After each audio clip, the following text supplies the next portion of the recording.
Assalamualaikum warahmatullahi wabarakatuh. Waalaikumsalam warahmatullahi wabarakatuh.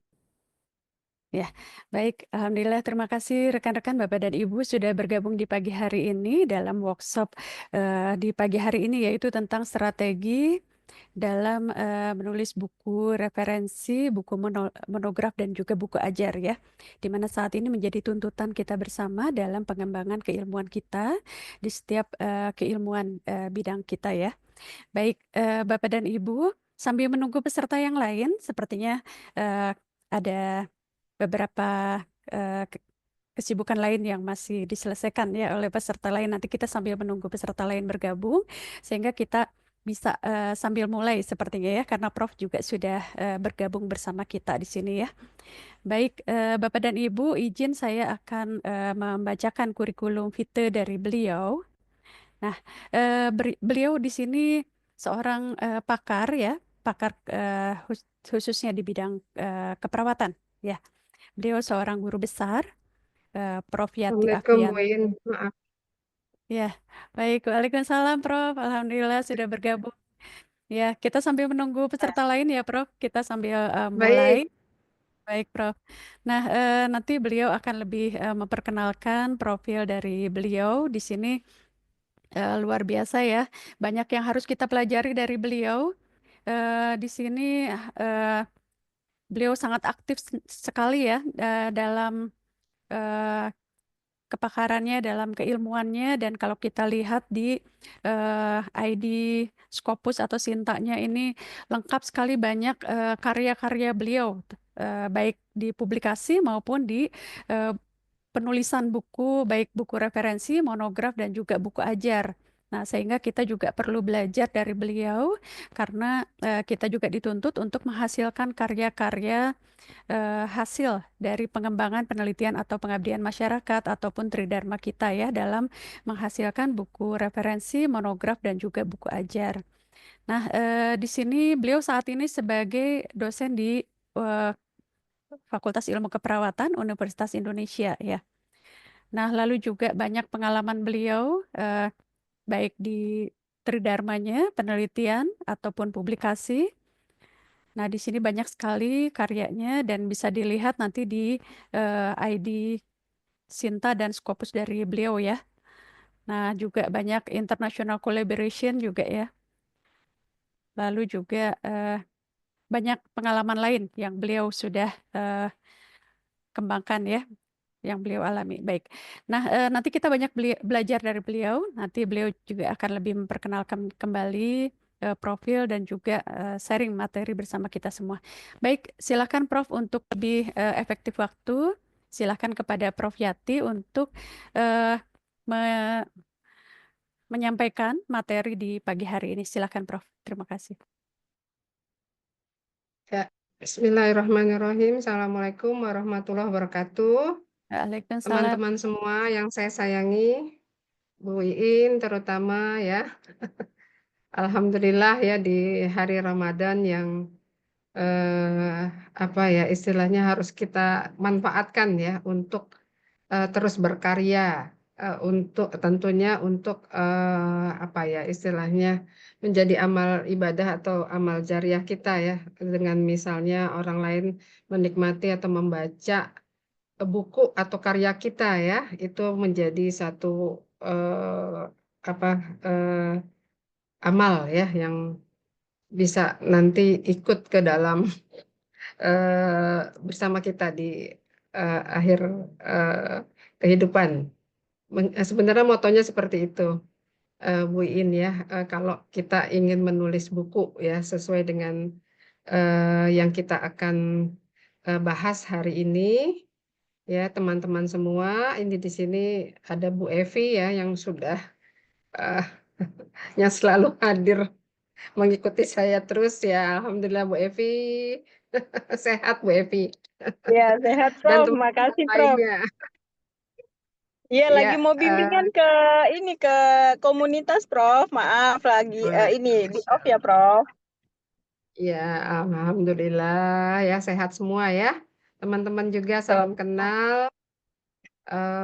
Saya senang sekali bisa berada di antara teman-teman semua yang tentunya semangatnya, sudah muncul ya, atau bahkan terus-menerus ya, menghasilkan satu karya termasuk, karya ilmiah buku, yang nanti, mungkin ya, teman-teman bisa termotivasi atau bahkan menambah motivasi lagi ya yang sudah sering menulis ya tentunya.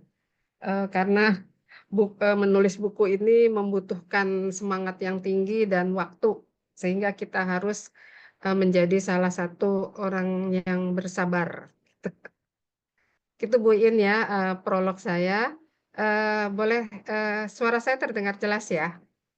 Jelas, Prof. Iya. Ya, teman-teman semua, izin saya berbagi pengalaman ya, berbagi semangat, dan tentunya nanti yang saya harapkan, banyak berdiskusi sehingga juga saya dapat pengalaman dari teman-teman yang, sudah, menulis atau sebagai penulis ya, entah penulis artikel, penulis buku, penulis apapun ya, penulis di media massa. Nah, itu lebih lebih ini lagi bahasanya ya, lebih, keren lagi kalau di, majalah atau di koran ya. Saya salut tuh, selama ini belum, mau mencoba ya, tetapi belum jadi-jadi juga ya. Baik, seperti yang sudah disampaikan oleh Bu Iin, terima kasih Bu Iin telah mengintroduce saya. Insya Allah pertemuan ini tidak hanya sekali ya, terutama dengan saya, silahkan kalau teman-teman nanti ingin keep in touch dengan saya, dengan senang hati ya, saya akan menjawab. Kita mulai saja Bu In ya, sambil menunggu yang lain. Insya Allah ya memang pagi-pagi weekend ya enaknya olahraga atau tidur. Oke, Iya. izin berbagi layar ya. Semoga tidak ada halangan, sinyal atau terutama sinyal sih. Nanti kalau ada halangan sinyal, mohon dikabarin Bu In ya via WA ya. Siap, Prof. Ya, mungkin materi ini sudah sering saya bagi di beberapa webinar ya, sehingga bagi yang mungkin sudah pernah mengikuti, semoga tidak bosan ya, karena yang dipentingkan adalah nanti kita berdiskusinya ya.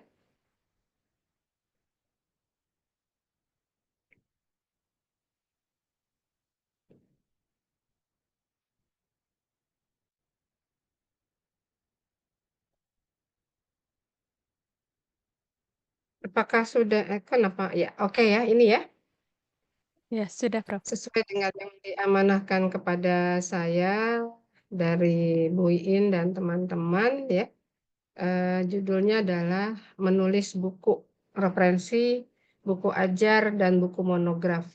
Ini salah satu karya ilmiah yang diharapkan para dosen. Ini pesertanya para dosen kah, Bu Iin? Benar, Prof. Ini Atau dosen dan mahasiswa keperawatan dan juga oke, bidang bidang lain juga ada. Bidang keilmuan lain. baik ya. Untuk para dosen terutama ya, buku ini sebaiknya bisa menjadi satu karya ilmiah ya. Jadi tidak hanya artikel ilmiah, atau untuk mahasiswa saya salut banget ya jika dari mulai mahasiswa sudah mulai menghasilkan satu karya ya, satu karya buku itu penting banget ya untuk nanti ke depannya, karena biasanya menulis buku ini suatu yang sifatnya adiktif ya. Kalau sudah senang menulis biasanya terus menulis gitu loh, sepanjang hayat tentunya ya. Tetapi untuk yang belum terbiasa mungkin bisa memulai ya. Jadi teman-teman semua mungkin dari disiplin ilmu lain, baik yang sudah pernah menulis ataupun tidak ya, ataupun yang belum atau mau mulai, izin saya berbagi.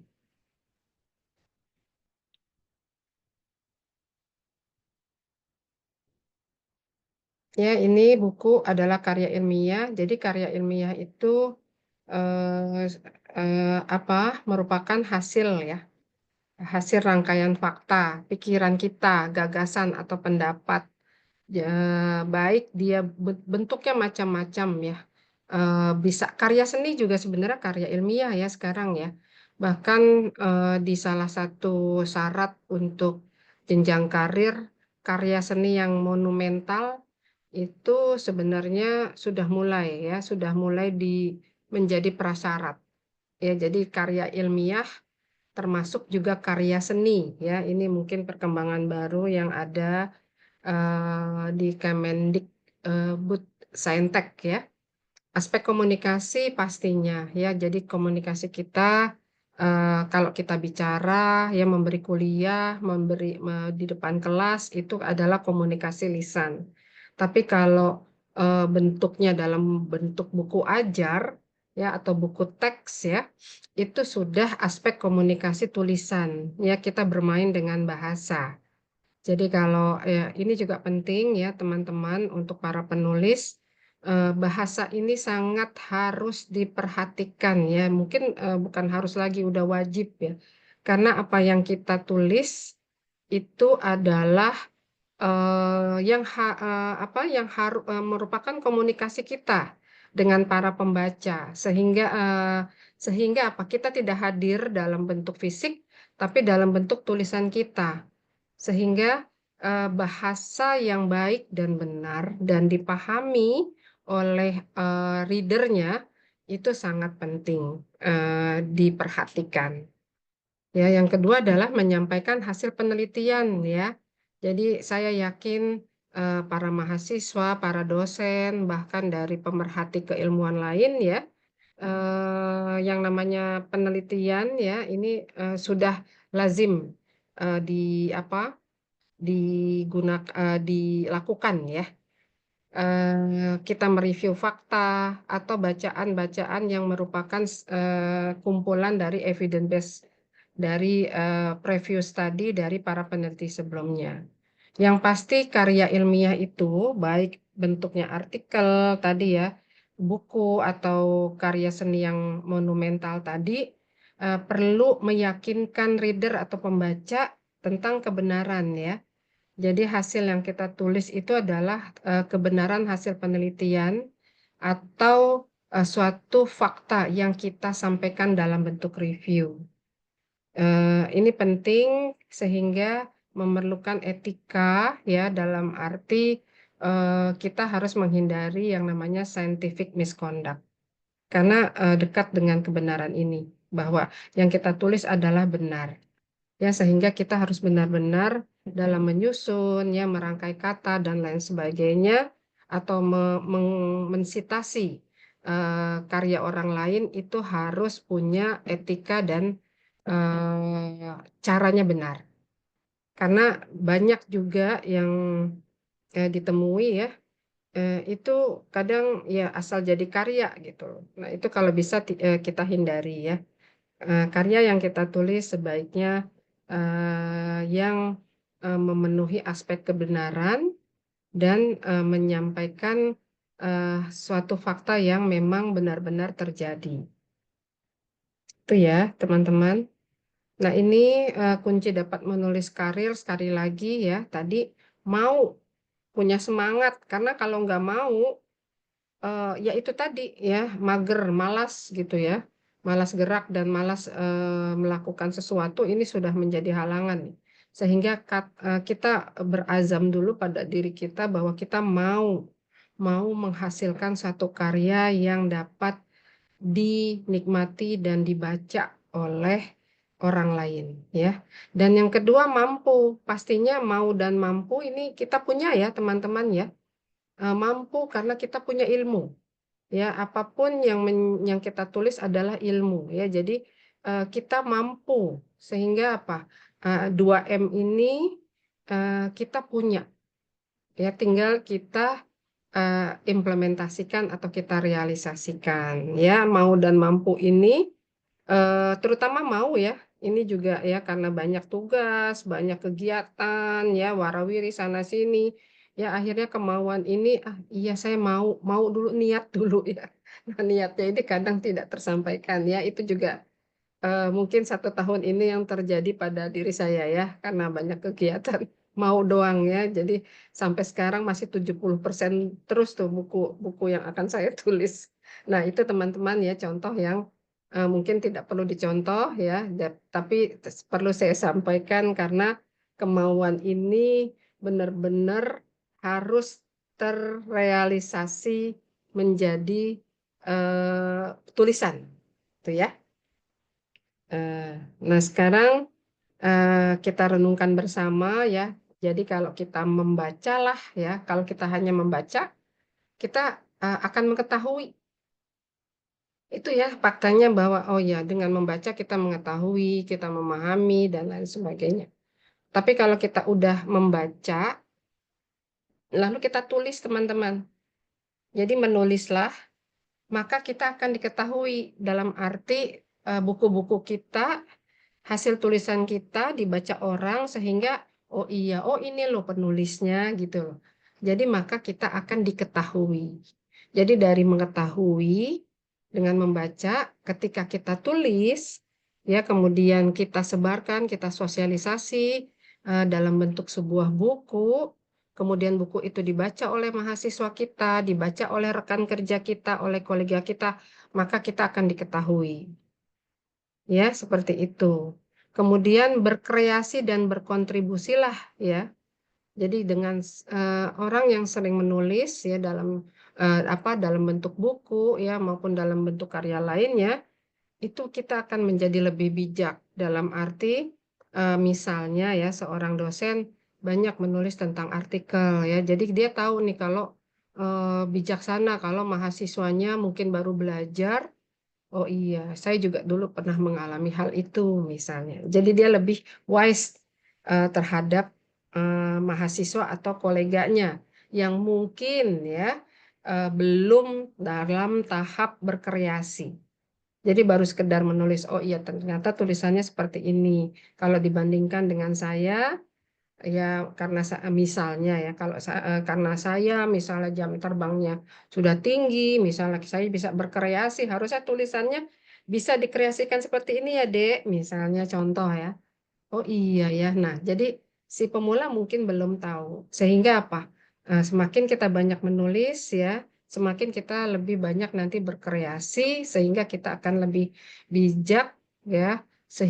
Dengan bijak itu kita akan membantu teman-teman atau kolega kita atau mahasiswa kita yang baru beberapa atau memulai menulis. Gitu ya teman-teman ya. Ini renungan yang sangat bagus ya untuk kita kalau kita menjadi seorang penulis ya. Kemudian apa sih aktivitas yang kita harus lakukan untuk bisa menulis karya ilmiah? Ya terutama karya ilmiah buku ya. Ini yang tadi yang saya bilang perlu mau dan mampu. Apa yang harus kita lakukan? Pastinya membaca. Tadi ya, membaca kita tahu, yang kita ketahui kita tuh tulis ya. Sehingga nanti kita diketahui. Membaca ini wajib hukumnya untuk para penulis. Karena dia tidak akan menghasilkan suatu tulisan tanpa membaca. Jadi pertama nih, ya yang harus kita lakukan adalah membaca. Ya sediakan waktu mungkin kurang lebih setiap hari 2 jam ya. Tapi setelah membaca kita tulis ya teman-teman ya, jangan cuma membaca, karena kalau udah membaca tanpa kita tulis nanti kita tidak punya hasil, walaupun misalnya sehari 1 alinea ya itu juga udah merupakan satu hasil baca ya. Itu pengalaman saya. Nah, ini yang kedua adalah mencari literatur dan menulis. Nah, ini teman-teman ya. Jadi mencari literatur dimanapun bisa ya. Misalnya kalau di perguruan tinggi ada berlanggan ya, itu mungkin bisa membuka atau mencari atau mendapatkan full text ya, atau bahkan mendapatkan satu buku teks ya yang terbaru. Nah, itu ya. Jadi dari mencari literatur, kemudian menulis, bahkan kita mengumpulkan dalam bentuk itu ya personal reference ya, atau kalau sekarang kita dibantu oleh adanya Zetaro ya, atau Mendeley atau EndNote ya, sehingga kita punya yang namanya personal library. Ya, disitulah kita kumpulkan literatur kita untuk misalnya someday kita mau menulis, kita sudah punya personal library ya dalam bentuk Mendeley ya, yang saat ini banyak sekali mahasiswa menggunakan tool reference tersebut ya, atau EndNote ya. EndNote umumnya berbayar ya, tapi kemungkinan lebih lengkap ya. Ya yang pastinya yang berbayar pasti better ya dibanding misalnya yang free ya. Itu ya teman-teman ya. Jadi membaca, mencari literatur, menulis, atau mencari literatur, membaca, menulis. Itu saja kegiatan penulis sebenarnya ya. Atau misalnya berkorespondensi juga bisa ya, berkorespondensi dengan penulis-penulis lain, terutama kolega-kolega kita di luar negeri, itu juga bisa ya. Kadang seringkali saya lakukan kalau misalnya oh iya teks ini susah nih ya, nggak bisa saya buka gitu loh. Akhirnya saya hubungi korespondensi dengan autor ya, bahwa ya meminta tolong untuk bisa mengirimkan gitu loh. Itu juga merupakan suatu usaha ya dalam rangka kita merampungkan tulisan kita ya. Jadi korespondensi itu juga penting ya kita lakukan ketika kita dalam mencari literatur mendapat kesulitan untuk mendapatkan full text ya, itu sebenarnya. Lalu ya ini ke perpustakaan ya. Ini adalah teman kita ya, karena di perpustakaan kita berharap ada suasana tenang ya. Karena menulis itu memang memerlukan suasana yang tenang ya, tidak ribut, atau bahkan ya kalaupun mau senang musik ya musik lembut ya, instrumental, jangan musik yang apa yang memekakkan telinga ya. Jadi memang penulis itu butuh suasana tenang. Ya kalau di sini memang kita terbatas ya teman-teman ya. Perpustakaan kita hanya tidak 24 jam. Mungkin kalau di luar negeri sudah 24 jam ya. Ya setelah nanti dari perpus kita pulang mungkin di malam hari ya. Bahkan ada salah satu penulis yang menyatakan bahwa berkarya di malam hari. Seperti itu ya pedomannya, karena memang biasanya malam hari itu suasananya tenang ya. Apalagi misalnya menjelang subuh ya, atau setelah subuh ya, itu tenang sekali ya. Biasanya saya memanfaatkan waktu tersebut ya, jika misalnya badan fit ya, tentunya badan harus fit juga ya. Dan tidak banyak terlalu banyak pikiran, karena kita harus konsentrasi dengan apa yang kita tulis. Nah itu teman-teman ya. Nah, ini satu lagi yang penting, scientific writing itu seringkali saya sampaikan dalam bentuk writing itu seperti dansa ya, kita berdansa. Apa aja ya, berdansa itu kan nikmat ya. Kalau kita nikmatin ya ke sana ke sini, maksudnya bebas nih teman-teman ya. Kita bebas, jangan ada yang membelenggu atau mengikat kita. Itulah penulis ya. Jadi writing like dancing ya. Eh, Sehingga apa, kesana kemari kita tidak terbebani, dan memang kita harus menikmati ya. Dengan berdansa kita menikmati apa, ayunan kaki, ayunan tangan ya. Jadi seperti itu ya. Kalau kita tidak menikmati, kita akan bosan teman-teman, dan kita akan stuck di situ. Ya, ini yang paling penting ya. Jadi dengan menikmati kita bisa bebas mengeluarkan ide-ide dan pikiran kita dari apa yang kita baca, dari apa yang kita lihat, dari apa yang fakta yang ada dalam misalnya penulis di ini ya di disiplin ilmu sosial. Wah, itu harus melihat benar ya apa yang terjadi di dunia ini. Seperti itu ya. Hal Ya, saya sering kali sebut 3 CS ya. Itu adalah concise. Concise itu apa ya? Singkat ya. Jangan berbelit-belit tulisan kita ya. Tidak perlu panjang lebar supaya tebal. Nah, itu juga seringkali menghantui kita ya, bahkan mengacaukan pikiran kita. Justru tulisan yang singkat, padat, jelas ya. Ini ya, concise, singkat, clear, jelas ya. Dan komplit itu yang paling penting ya. Jadi teman-teman kita memerlukan kualitas daripada kuantitas. Dalam arti apa? Kuantitas tulisan ya. Oh ini kayaknya nggak tebel nih. Butuh kayaknya harusnya 50 nih, kok saya cuma 20. Nggak apa-apa asal memenuhi 3 ini gitu loh. Ya, seringkali nih bablas banget ya, banyak sekali mahasiswa sering. Ya kalau nggak tebel nanti nggak diterima sama dosennya Bu, misalnya gitu. Nah itu ya, bahkan kita juga sering kebablasan sama mahasiswa. Ini nggak mas tipis amat tulisan gitu ya. Seringkali kita juga gitu ya.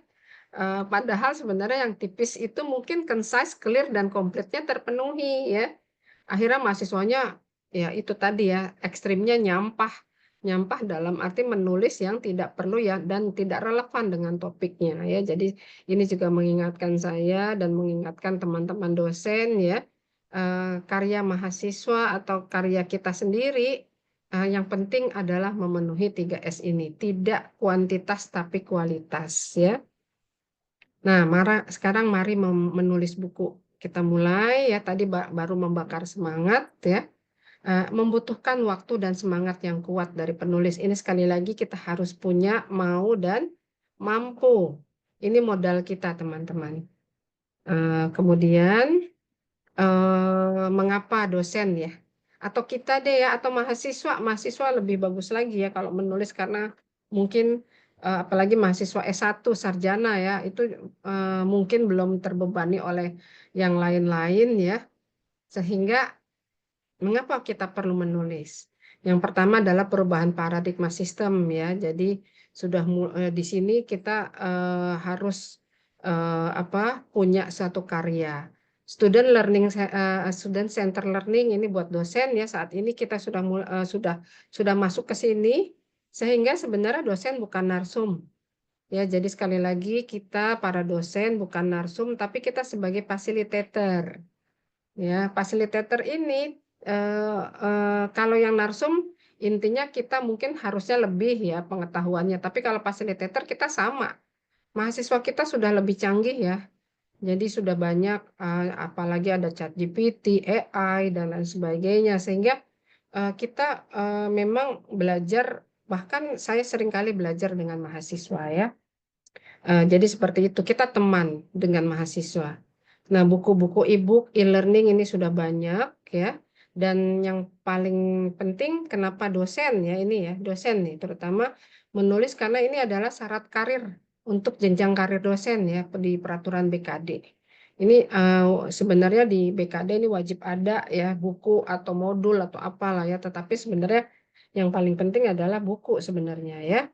Pemenuhan kewajiban khusus pada BKD untuk para GB nih.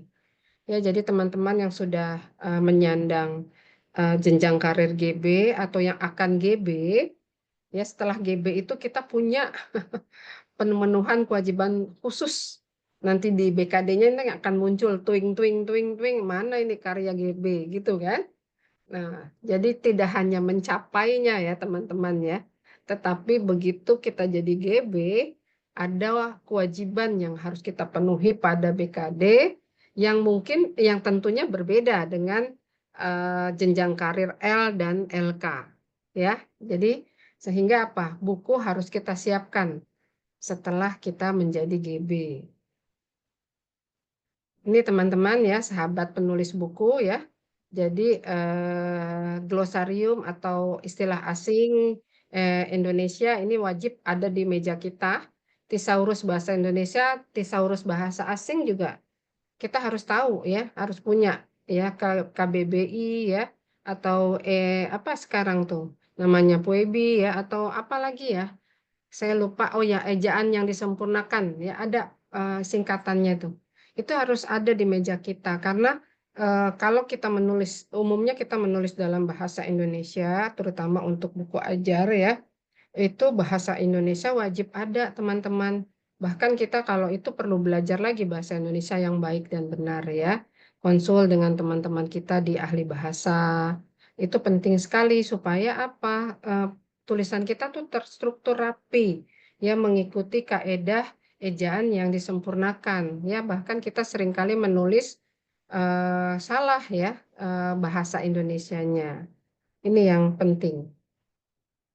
Fakta mudah ya, sebenarnya mudah kalau kita mau ya, karena kita udah mampu ya sebenarnya harus menyenangkan ya bahwa menulis itu menyenangkan. Menyenangkan ingat ya bahwa kalau tulisan kita dibaca kemudian dipahami oleh mahasiswa dan mahasiswa melakukan atau bahkan misalnya para masyarakat melakukan ya itu menjadi amal ibadah kita ya justru itu yang kita bawa ke akhirat ya jadi itu kita bayangkan menyenangkan ya. Nikmatnya sampai di akhir hayat ya dan rezeki kalau misal rezeki ini tidak harus dalam bentuk uang ya tapi rezeki amal ya. Dan misalnya mahasiswa kita konsul terhadap buku kita yang kita tulis nah itu terus mereka dapat pengetahuan lebih itu rezeki ya karena terima kasih Bu terima kasih Pak. Itu udah menjadi suatu kata terima kasih itu langsung menjadi suatu apa ya istilahnya pahala ya. Nah, kalau rezeki dalam bentuk uang pastinya ya kita dapat royalti tiap tiap apa tiap tahun ya atau misalnya kelebihan dari pembelian buku ini juga menjadi rezeki ya untuk kita. Atau nama kita dikenal juga itu rezeki ya. Bu, bukunya udah terbit lagi belum Bu? Atau Bu, bukunya lanjutin dong. Nah, itu menjadi suatu oh iya, saya masih punya kewajiban untuk meneruskan buku saya gitu ya. Itu rezeki juga. Nah, ini kendala merasa mampu namun tidak punya kemauan. Nah, ini teman-teman ya. Jadi mau dan mampu ini benar-benar harus kita punyai. Terlalu kritis, wah ini dia nih teman-teman yang punya sifat perfeksionis. Kalau dalam menulis buku ini harus dibuang ya. Karena nanti nggak jadi-jadi. Ya, kritis banget. Oh ini kayaknya begini nggak bisa. Oh, ini nggak perlu. Oh, itu dia perfeksionis ini yang harus kita buang. Ya, karena kalau nggak kita perfeksionis, kita nggak like dancing tadi ya. Rasanya terkikis atau terkungkung oleh aduh nggak bagus nih. Jadi nanti nggak jadi-jadi. Dan merasa tidak mampu ini juga ya. Tadi yang mampu mau ini menjadi hal yang menyelesaikan kendala kalau kita menulis. Ini poin penting ya, insya Allah ini masih belum berubah sepertinya ya, buku ajar itu di bidang A, ya, buku ilmiah, monograf, referensi, itu nilainya 40 ya, karena dia masuk bidang C. Buku populer tidak ada ya, ini hanya sebenarnya buku populer ini kepuasan hati si penulis aja. Dan aturan authorship harus kita lakukan ya. Penulis pertama itu 60%, penulis berikutnya 40. Nah, biasanya penulis berikutnya ini dibagi lagi kalau misalnya perhitungan ini perhitungan KUM ya. Misalnya dia penulis berikutnya ada 5 ya 40 dibagi 5 ya. Makanya sebenarnya kalau bisa ini kalau menulis bersamaan ya. Kalau bisa kita penulis pertama gitu ya. Seperti ini pembagiannya. Kalau ini untuk KUM saja ya teman-teman. Kemudian isi buku ya. Ini prinsipnya tadi prinsip umum menulis jelas dan ringkas TS 3CS tadi ya. Lalu prinsip penamaan heading dan subheading atau subbab dan subbab ya. Ini harus jelas dan menyambung teman-teman. Kadang subheading dan heading nggak nyambung atau subbab dengan bab dan subbabnya tidak merata. Nah, ini juga harus kita hindari. Prinsip menulis citasi dan referensi yang teliti jangan sampai salah ya. Karena kalau salah kita akan merugikan yang disitasi ya. Lalu koherensi dan sinambung ya. Jadi antara satu alinea dengan alinea lain, coherence ya, sehingga ada kesinambungan terutama ide tulisannya. Kalau idenya macam-macam ya, satu alinea itu satu ide ya. Jangan satu alinea bisa 3 ide, itu akan membingungkan pembaca. Lugas ya. Lalu objektif, tadi ya kita tidak terbebani dengan subjektivitas kita ya, tapi harus bersifat objektif. Dan kalau bisa karena ini ilmiah, ya sifatnya formalitas harus kita jaga. Kecuali tadi buku populer ya, atau misalnya kita ada lainnya. Nah ini kita akan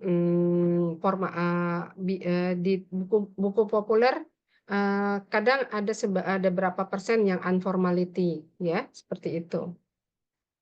Nah, struktur buku biasanya ini struktur buku ilmiah ya maksudnya ya. Di sini format bukunya bisa A5 ya dengan jumlah minimal nih teman-teman ya, bisa menjadi sebuah buku 45 sampai 50 halaman. Kalau mau sampai misalnya mungkin akan apa disosialisasi lagi ya insentif buku. Untuk insentif buku di Kementerian Dikti ya, ini minimal memenuhi 200 halaman. Ini bisa diajukan untuk insentif buku. Ya kalau zaman 2020 ke bawah ya, itu masih ada insentif buku dari Kemenristek ya, yang pengalaman saya alhamdulillah 3 buku saya dapat insentif ya dari kementerian. Jadi memang harus minimal 200 halaman. Itu udah ada ketentuannya. Gaya bahasanya semi formal sampai formal ya, bahkan kalau misalnya ada suatu quotation itu biasanya semi formal. Ya terutama buku-buku monograf atau buku reference ya yang mungkin berasal dari hasil penelitian, terutama penelitian-penelitian dari studi-studi kualitatif itu semi formal bisa kita gunakan ya. Memiliki ISBN ya, ini tentunya dari penerbit. Penerbitnya juga kalau bisa ya yang bagus ya, yang memang sudah ajak gitu loh. Struktur buku bagian awal, isi dan akhir. Biasanya kalau penerbit buku itu ada salah satu proof, di proof sama salah satu anggota penerbitnya ya. Jadi dia juga ikut andil gitu loh. Jangan sampai buku kita tidak diseleksi lagi sama si penerbitnya, langsung terbit. Nah itu juga bahaya juga ya, karena biasanya penerbit yang ajak yang udah sekaliber misalnya apa ini ya apa ya yang saya sering menulis tuh yang misalnya Raja Wali atau Sagung Seto ya dan lain sebagainya, itu dia ada anggotanya yang memang menyeleksi ya tulisan-tulisan kita. Siapa pembaca harus menarik untuk dibaca ya. Jadi siapa pembacanya kita harus state ya di preface ya. Kemudian dan harus menarik untuk dibaca. Konsisten dengan penulisan pustaka ya, ini juga penting ya. Ada beberapa buku yang saya baca mungkin aja ya asal jadi ya penulisan pustakanya itu babak belur tuh ya. Nah, ini yang harus kita perhatikan, konsisten kita menggunakan style apa. Vancouver atau EPA atau Harvard dan lain sebagainya. Dan yang paling penting up to date reference juga perlu ya. Diutamakan pustaka dari jurnal. Nah, ini teman-teman pustaka juga penting ya. Jangan sampai kita pustakanya 85% dari luar negeri. Itu nggak bagus juga ya. Kalau bisa kita juga menggunakan pustaka-pustaka atau mensitasi karya dari teman kita yang ada di dalam negeri ya, supaya memang ya kondisinya lebih nyata gitu loh. Karena kalau dari luar biasanya nanti kita akan jatuh, kadang bisa jatuh ke clipping ya, karena ambil sini, ambil sana, ambil sini yang padahal tidak terjadi mungkin di Indonesia atau tidak sesuai dengan kondisi di Indonesia. Nah, ini penting juga untuk menjadi apa ya renungan kita terkait dengan pustaka yang akan kita ambil. Nah, setiap alinea berisi satu pokok, ya ini strukturnya tidak panjang, maksimal 5 kalimat, minimal 3. Jangan sampai buku kita cuma satu kalimat udah satu alinea ya. Jadi setiap alinea maksimal jangan panjang juga teman-teman ya. Bahkan satu alinea satu ini. Ada tuh satu buku yang pernah saya baca, satu alinea satu lembar halaman. Nah, ini mungkin ya penulisnya atau penerbitnya ya tadi ya yang kurang kurang selektif atau kurang memperhatikan ya. Jadi jangan pendek, jangan panjang. Ya 3 sampai 5 lah ya. Itu sudah bagus ya dalam satu alinea. Kalimatnya pendek ya, jangan banyak juga kalimatnya 10 sampai 20 kata ya. Ini juga harus diperhatikan teman-teman supaya apa? Kalimat kita efektif dan struktur dari penulisan kita juga bagus. Nah, ini yang penting sekali ya diperhatikan. Saling berhubungan satu sama lain ya, bahkan antar alinea. Ya, jangan sampai alinea sana nggak nyambung dengan yang bawah atau tidak disebutkan di atas tiba-tiba muncul di bawah idenya ya. Terus kalau penting banget SPOK ini ya, masih banyak juga kalimat yang ngegantung ya, kalimat gantung. Jadi tiba-tiba berhenti apa maksudnya, nah, tiba-tiba dia beralih ke topik lain. Kalimat tidak muncul, tidak memunculkan salah tafsir. Nah, ini ya. Sehingga kita harus benar-benar memahami dan membaca berulang-ulang apa yang kita tulis, baru kita finalkan. Jelas, ringkas, sistematis, dan padat isi. Ini yang penting juga ya. Jadi di sini akan jelas terlihat kualitas ya dari hasil tulis kita. Lalu yang tidak boleh dilakukan ya. Jadi itu yang sebaiknya. Ini yang tidak boleh ya kalau bisa kita tidak punya ini ya, tidak memahami panduan penulisan ya tadi ya MDDM ya, banyak memuat istilah asing. Nah ini teman-teman ya, ini kalau kita seringkali pustaka kita lebih banyak dari luar ya, sehingga istilah asingnya banyak sekali, tulisannya miring semua gitu ya. Misalnya ya bahasa tidak efektif. Nah, bahasa Indonesia yang baik dan benar di sini yang diperlukan. Referensi out of date, clipping dalam satu susunan bab ini kalau tadi sekali lagi kalau kita banyak mensadur dari buku teks dari luar negeri.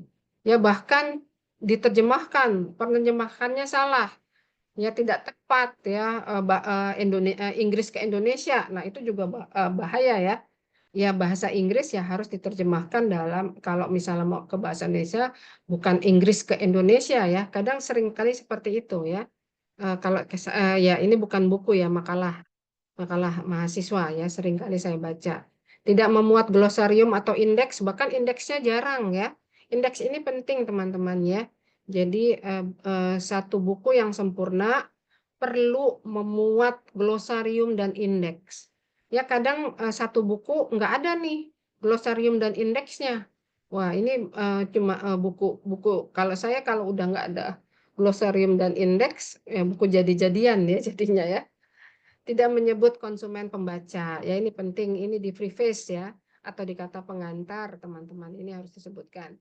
Pembagian bab tidak proporsional. Jadi misalnya bab ini ada subbabnya, tapi nanti bab lain tidak ada subbab atau bahkan dari antar bab subbabnya tidak rata. Yang bab 1 subbabnya ada 7, tiba-tiba yang bab 2 subbabnya cuma 2. Nah, itu tidak proporsional. Saya seringkali sebut ibu itu sebagai bab. Ibu, anak, cucu. Nah, itu juga penting tuh ya. Jadi ada ibu adalah bab, kemudian subbab itu adalah anak dan cucunya nanti di bawah subbab. Nah, itu juga harus proporsional ya. Ini yang kadang kita tidak perhatikan. Nah, ini menerapkan prinsip yang benar, ada manfaatnya. Pembaca mudah memahami tulisan kita, memperoleh sesuatu yang bermanfaat, ya bahkan dia paham, oh iya ternyata begini, begini, begini, setelah membaca tulisan kita. Ya. Komunikasi ide dan argumentasi tulisan penulis harus jelas, terutama argumentasi kita ya. Nah tadi kalau kita selalu menyadur teks-teks bahasa Inggris, akhirnya argumentasi penulisnya jadi tidak jelas. Ini juga yang perlu kita hindari.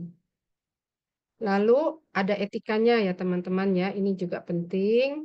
Jadi kita sama dengan artikel, menulis artikel atau menulis makalah atau menulis apapun yang sifatnya ilmiah, scientific misconduct ini sebisa mungkin kita hindari ya, plagiasi, falsifikasi, fabrikasi ya, ini ya.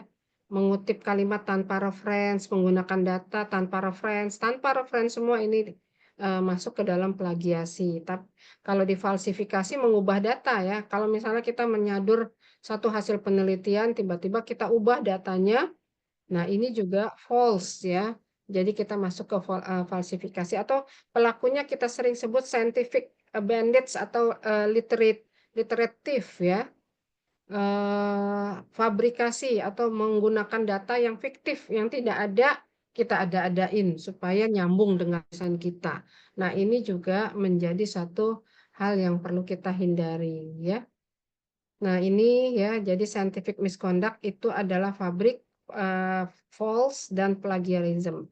Mulai dari menulis ya, mulai dari awal sampai akhir.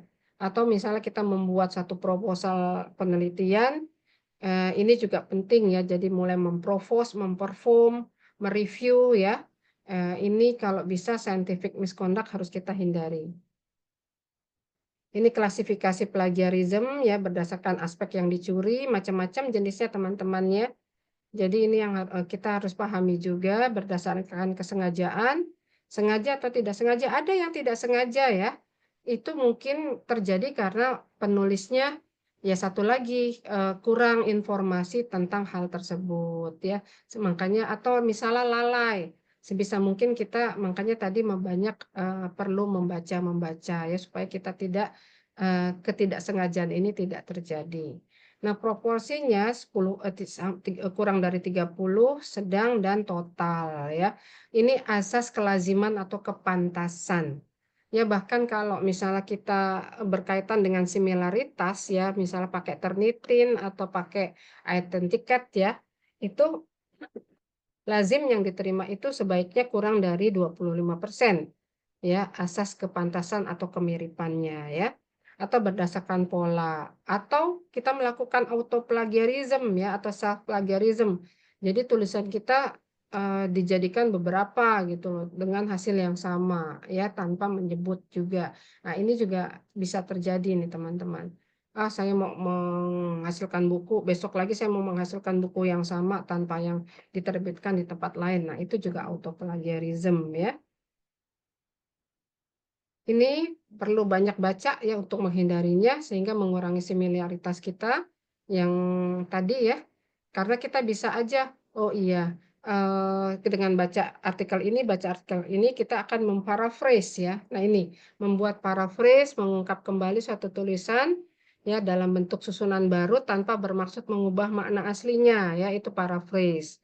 Mengidentifikasikan materi yang digunakan dengan quotation mark ya. Jadi indikasikan material yang digunakan dengan quotation mark atau identasi ya. Ditulis dalam preferensi rangkap. Ya, ini menghindari. Jika materi belum dipublish, minta izin. Ya, misalnya ini kayaknya punya mahasiswa deh ya. Seringkali nih, makanya sebenarnya di karya tulis ilmiah harus ada lembaran perjanjian ya teman-teman ya untuk para dosen. Jika misalnya dalam kurun waktu 5 atau 3 sampai 5 tahun tidak dipublish oleh penulis pertama atau mahasiswa, maka dosen berhak mempublikasi. Nah, ini ya. Ini harus ada di lembar tesis, skripsi atau disertasi ya. Sehingga ada perjanjian antara mahasiswa dengan dosen. Kalau mahasiswanya tidak publikasi, ya dosennya berhak menjadi penulis pertama dari topik disertasi atau skripsinya. Ini sanksinya masih berlaku ya. Jadi nanti teman-teman bisa membaca ya banyak sanksinya. Nah, sekarang kita mempelajari jenis buku ya. Atau ada yang mau bertanya atau gimana Bu In? Saya teruskan. Ya, Prof, dapat dilanjutkan dulu. Lanjutkan dulu ya. Iya. Jadi ini jenis buku, ada monograf. Monograf ini ilmuwan tuh ilmuwan. biasanya ini satu bidang tertentu ya teman-temannya monograf ini, atau hasil penelitian di bidang tertentu. Penulisnya ya sesuai tentunya dengan kompetensi penulis ya. Buku referensi atau rujukan atau buku apa ini yang seringkali kumpulan informasi ilmiah populer. Di sini juga bisa muncul hasil-hasil penelitian tapi tidak seluruhnya. Tapi kalau di monograf ini biasanya kaya dengan hasil penelitian ya. Kalau di sini udah dicampur dengan rujukan lain. Buku ilmiah proceeding ya ini juga ada biasanya diterbitkan di konferensi-konferensi nasional maupun internasional ya dalam bentuk proceeding book ya. Tapi di sini proceeding book ini biasanya nggak bisa diklaim ya menjadi satu karya ilmiah untuk BKD atau untuk kepentingan jenjang karir lainnya. Buku ajar atau buku teks ini dosen tuh mahasiswa. Teman-teman sebaiknya para dosen punya ini ya, punya buku ajar karena ini membantu sekali ya. Bahkan membantu waktu kita ya. Jadi biasanya tugas mandiri mahasiswa, misalnya ada beberapa BRP ya, 2 minggu mahasiswa diminta belajar mandiri dari buku ajar yang sudah kita tulis ya. Nah, 2 minggu itu kita bisa gunakan waktu kita misalnya untuk penelitian, untuk pengmas, sehingga apa? Kelas yang kita tinggalkan diisi dengan tugas mandiri mahasiswa membaca buku ajar kita. Itu gunanya buku ajar untuk dosen ya. Atau buku populer ini konsumsi umum. Kalau ini ya tidak ada poin kredit untuk jenjang karir atau untuk BKD ya. Lalu monograf ini yang satu-satu kita membahas satu topik khusus, ditulis oleh penulis yang sesuai dengan bidang ilmu penulisnya. Ini satu topik saja nih. Ya, misalnya ada satu buku saya tentang menulis tentang kanker ya. Itu sebenarnya sudah masuk karya monograf ya. Karena tentang kanker yang saya tulis itu hasilnya bisa saya tambahkan dengan data atau referensi lain, itu bisa menjadi sebuah buku. Satu bagian jilid volume tidak berseri ya, kan suka ada seri buku ya, tapi ini tidak berseri. Karena memang udah satu topik ya, satu aspek ilmu atau aspek lainnya yang relevan dari awal sampai akhir. Dan penelitian ini merupakan hasil penelitian penulis, tentunya ditambah data yang relevan dari referensi lain. Tapi satu topik ya teman-teman. Kalau yang referensi ini bisa beberapa topik ya. Segmentasi pembaca untuk para akademisi terutama nih ya yang memang keilmuannya sama dengan kita. Lalu bidang ilmu penulis dan komunitasnya biasanya ada nih kelompok penulis science, mathematics ya atau dan lain sebagainya. Jadi ini udah merujuk kepada bidang ilmu. Biasanya banyak di ilmu-ilmu manajemen ya. Dia ada kumpulan penulis buku manajemen ya. Lalu menggunakan bahasa ilmiah sama ya, ini prinsip umumnya sama. Bahasanya tetap bahasa ilmiah ya, bukan bahasa populer. Termasuk terminologi dan bidang ilmu yang dibahas. Jadi ini monograf nih. Sebenarnya sangat mudah ya monograf ini dibuat asal tadi mau ya.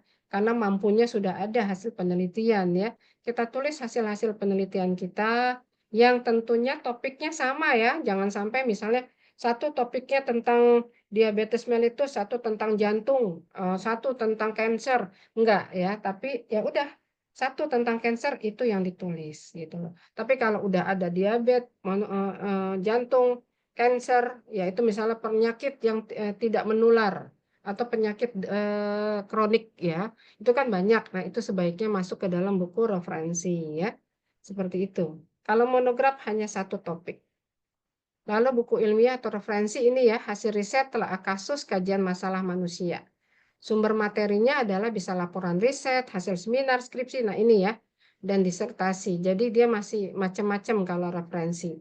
Tidak ada ketentuan bab, ya bisa jangan dikit juga, jangan hanya sampai 3 bab ya.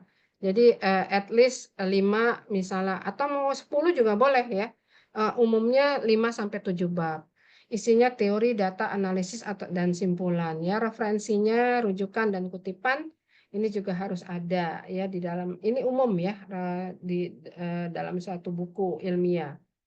Ini penulisnya dosen atau peneliti, pembacanya pastinya dosen lain ya, kolega kita, peneliti juga atau mahasiswa. Pasarannya lebih luas ya. Jadi tidak berdasarkan kompetensi. Kompetensi tadi ya, monograf ini kalau udah kompetensi. Dan tujuan pembelajaran. Tujuan pembelajaran ini masuk nanti ke buku ajar. Jadi itu bedanya teman-teman ya. Jadi buku referensi ini sekali lagi tidak berdasarkan kompetensi karena nanti jatuhnya ke monograf, dan tidak berdasarkan tujuan pembelajaran karena nanti jatuhnya akan ke buku ajar. Fungsinya sebagai referensi ya, bahasanya semi ilmiah, dan style penulisannya pada umumnya sifatnya cerita, naratif ya. Jadi tapi dia fleksibilitasnya masih terbatas ya, karena kalau fleksibilitasnya itu bebas, ini nanti jatuh ke dalam buku populer. Ya, itu teman-teman ya. Jadi sebenarnya dari sini kita sudah bisa membedakan ini buku reference, buku monograf, atau buku ajar atau buku populer ya. Dari karakteristiknya kita bisa lihat. Sehingga nanti kita mudah apa sih yang mau kita tulis gitu kan? Buku apa, jenis buku apa yang kita tulis, kenali karakteristiknya. Kalau buku populer biasanya masyarakat umum ya, novel nih termasuk buku populer sebenarnya. Tidak ada ketentuan isi bab ya. Lalu struktur dan format isi buku bebas. Ya, jadi ini buku populer. Ya, ini buat kesenangan. Pokoknya penulis yang mungkin kalibernya sudah tinggi ya, atau memang dia senang hal-hal yang sifatnya populer ya, menulislah buku ini ya. Tapi sekali lagi teman-teman, buku populer hanya untuk kesenangan ya, pembaca juga yang menyenangi saja. Untuk kita di ilmiah tidak ada poin ya, seperti itu. Nah, ini contoh buku reference yang sudah saya hasilkan ya. Jadi contohnya ini buku referensi tentang metodologi ya, atau misalnya penulisan artikel ilmiah. Ini juga buku reference ya. Kalau untuk contoh buku monograf ini sebenarnya dari satu hanya tentang kanker ya. Ini juga kompetensinya ya sesuai dengan kompetensi penulis ya. Nah, sekarang kita ke buku ajar ya. Ini penting ya, sebaiknya teman-teman dosen membuat ini ya untuk tadi kepentingan mahasiswa kita ya, pengantar ilmu pengetahuan, mudah dipahami untuk usia mahasiswa. Banyak ilustrasi untuk memperjelas konsep dan mengajar sendiri. Nah, ini ya teman-teman ya. Jadi kita bisa aja menugaskan mahasiswa ya, atau memberi PR, atau bahkan kuis ya dan lain sebagainya bisa ditulis dalam buku ini ya. Jadi kalau kuis mahasiswanya punya semua, ya udah tinggal kita ambil ya. Kita lihat halaman 10 ada kuis, tolong dikerjakan. Nah, nanti mahasiswanya mengerjakan. Tapi tetap peran dosen tetap ada ya di sini ya. Waktu mengisi kelas menjadi lebih singkat, tidak perlu menunggu mahasiswa menulis rumus ya, karena sudah membaca dulu. Ini buat flip class bagus nih. Ya, metode flip class ini bagus sekali ya. Jadi mahasiswa membaca bab 1 sampai bab 3. Dia sudah punya bekal ilmu dari buku ajar kita, dan ketika masuk waktu kita akan menjadi lebih singkat ya. Flip class method ini bagus sekali. Tugas baca sebelum kuliah ya, ini ya metode flip class ya. Jadi yang sering kali sekarang banyak digunakan. Ada soal latihan, sasaran belajarnya ada di dalam tiap bab. Jumlahnya pastinya sebanding ya. Kita punya dalam satu semester ada 14 minggu di luar UAS dan UTS ya. Berarti at least kurang lebih 14 bab ya. Judul buku inovatif dan kreatif ini juga perlu disesuaikan, kalau bisa ya sesuai dengan mata kuliah ya, nama mata kuliah, atau mau kreatifkan lagi juga boleh ya, enggak masalah. Tapi jangan keluar dari inti mata kuliah kita. Judul ya ini ya, kata pengantar, ringkasan isi buku, daftar ya, tabel dan bagan ini harus jelas. Batang tubuhnya ada ya. daftar pustaka, glosarium, indeks, dan tentang penulis, tugas dan latihan atau kasus. Ini isinya, ya. Terutama dalam tiap bab harus ada diakhiri dengan tugas atau latihan atau kasus. Nah, ini pembaca mahasiswa, kompetensi dan tujuan pembelajaran sesuai RPS, ya. Isi buku sesuai dengan kebutuhan mahasiswa tentunya, ya. Nah, ini sebenarnya ini mudah teman-teman bukunya, ya. Jadi kalau kita buat semacam slide PowerPoint, ya, kita rekam aja apa yang kita sampaikan. Kan PowerPoint kan hanya menunjukkan ini, ya, supaya kita mudah menyampaikan kepada mahasiswa. Nah, begitu direkam atau mahasiswanya diminta merekam,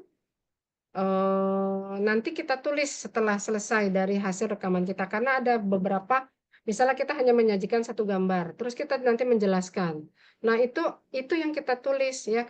Bahkan pernah satu penerbit buku ingin merekam kuliah saya. Saking saya diminta terus, ya, ditagihin terus, pada akhirnya, Bu, saya rekam aja, Bu, ya, nanti Ibu nulis. Atau dia yang nulis, ya, terus nanti saya koreksi. Sampai seperti itu, ya. Ini buku ajar nih sebenarnya mudah untuk para dosen. Ada penjelasan, menjelaskan cara mempelajari buku, ya, ini harus ada di preface, ya. Fungsinya proses pembelajaran, wajib ada soal, lembar kerja, dan rangkuman. Yang pastinya membantu mengatasi kesukaran belajar mahasiswa, ya. Karena mahasiswa bisa berkali-kali membaca buku kita, misalnya untuk hal yang sama, daripada mendengarkan kuliah kita yang suka seliweran, ya. Bahkan kalau mahasiswa ngantuk, dia nggak paham apa yang kita jelaskan. Nah, dengan adanya buku kita, dia akan lebih memahami. Seperti itu, ya. Ada tujuan instruksional, fokusnya memberikan kesempatan mahasiswa untuk berlatih soal, pastinya nanti ada rangkuman, dan di kata pengantar, ini sebenarnya sebaiknya ada, ya. Tapi untuk masing-masing institusi biasanya beda, ya. Misal di FIK semester 3 udah diberikan. Tapi mungkin di Unjani semester 5 baru diberikan. Nah, ini sebenarnya sesuai dengan institusinya, ya. Sesuai dengan dosennya tadi. Diberikan pada semester berapa mata kuliah ini, ya. Pastinya masing-masing institusi beda-beda. Tapi penulis perlu merujuk dari institusinya, ya. Di semester berapa mahasiswa ini buku ini diberi, mata kuliah ini diberikan. Ini sebaiknya ada di kata pengantar. Ya, ini contoh, ya, buku ajar, ya. Ini di bab 2 ada kesehatan reproduksi perempuan. Saya menggunakan tujuan instruksional dari CPL, CPMK, ya. Ini menjelaskan ini, dan lain sebagainya, ya. Ini di bab 2. Terus nanti ada soal-soalnya, ya. Nah, yang perlu diperhatikan dalam penulisan buku ajar, buku teks, ya, bagian prakarta ditulis, mengapa buku ditulis, siapa halayaknya, bagaimana struktur, dan apakah ada pesan khusus bagi pengguna buku ajar, pesan khusus dari dosen ke mahasiswa. Dan pembagian bab merata, ya, perlu ada masing-masing, tujuan untuk mempelajarinya juga, ya, dibuat mencerminkan kompetensi pembelajaran yang dituju. Buku ajar untuk mahasiswa tingkat awal, biasanya di tingkat awal nih belum dilengkapi dengan pertanyaan dan cara memecahkan masalah, ya. Jadi kalau untuk tingkat awal mungkin tingkat tengah dan akhir bisa, ya. Penggunaan bahasa Indonesia baik dan benar, istilah asing tidak terlalu banyak, dan taat asas, ya, tadi, ya. Misalnya harus ditulis miring dan lain sebagainya. Nah, ini glosarium untuk istilah-istilah di belakang buku ajar ini penting, ya. Atau istilahnya terminologi istilah, ya. Baik berupa padanan atau definisi, ya, ini harus banyak, ya. Kemudian ilustrasi buku dipakai untuk menjelaskan teks, ya. Tidak menjiplak, tidak berupa penulisan ulang disertasi, dan gaya penyajiannya baik benar. Indeks perlu diperhatikan, indeks buku, ya. Jangan sampai ada yang terlewat. Lalu rujukan pada hasil-hasil penelitian dalam negeri dan luar negeri seimbang. ya, sehingga itu tadi ya, karena masih banyak penulis masih merujuk buku teks ya, sehingga kesannya bisa saduran. Ini yang harus kita hindari. Yang ini yang perlu kita perhatikan. Untuk buku teks atau buku ajar yang mungkin untuk dosen ini perlu membuatnya ya. Sistematikanya bagian awal, isi materi, bagian akhir ini perlu ada dalam sistematika. Cover ya, halaman buku, prakata, kata pengantar, daftar isi, daftar gambar, daftar tabel, ini semua harus ada di awal ya. Biasanya juga ini tidak halaman ya, tapi I1, I2, I3 ya. Ini di sini bentuk halamannya seperti itu. Ini isi materinya bab 1 judul bab, capaian pembelajaran dan lain sebagainya. Sama ya, pembahasan, latar belakang, materi utama, penutup ya. Harus ada ringkasan penutup, lalu pembahasan 2 apa dan sebagainya. Ya, jadi sekali lagi sebisa mungkin para dosen punya karya buku ajar ya. Ini bagian akhirnya glosarium, daftar pustakanya konsisten ya. Glosarium, indeks ya harus ada, lalu lampiran. Lampiran juga harus ada. Lalu program insentif buku ya, ini juga mudah-mudahan terbit lagi ya. Sudah punya ISBN, jadi teman-teman harus punya ISBN dulu. Jumlah halaman sedikitnya 200, bukan saduran ya. Orisinil pastinya. Dan produk publikasi keterkaitannya dengan bidang penulis ya, dan harus ada ketersediaan di pasar buku. Jadi kemarin waktu pengalaman saya mengajukan insentif,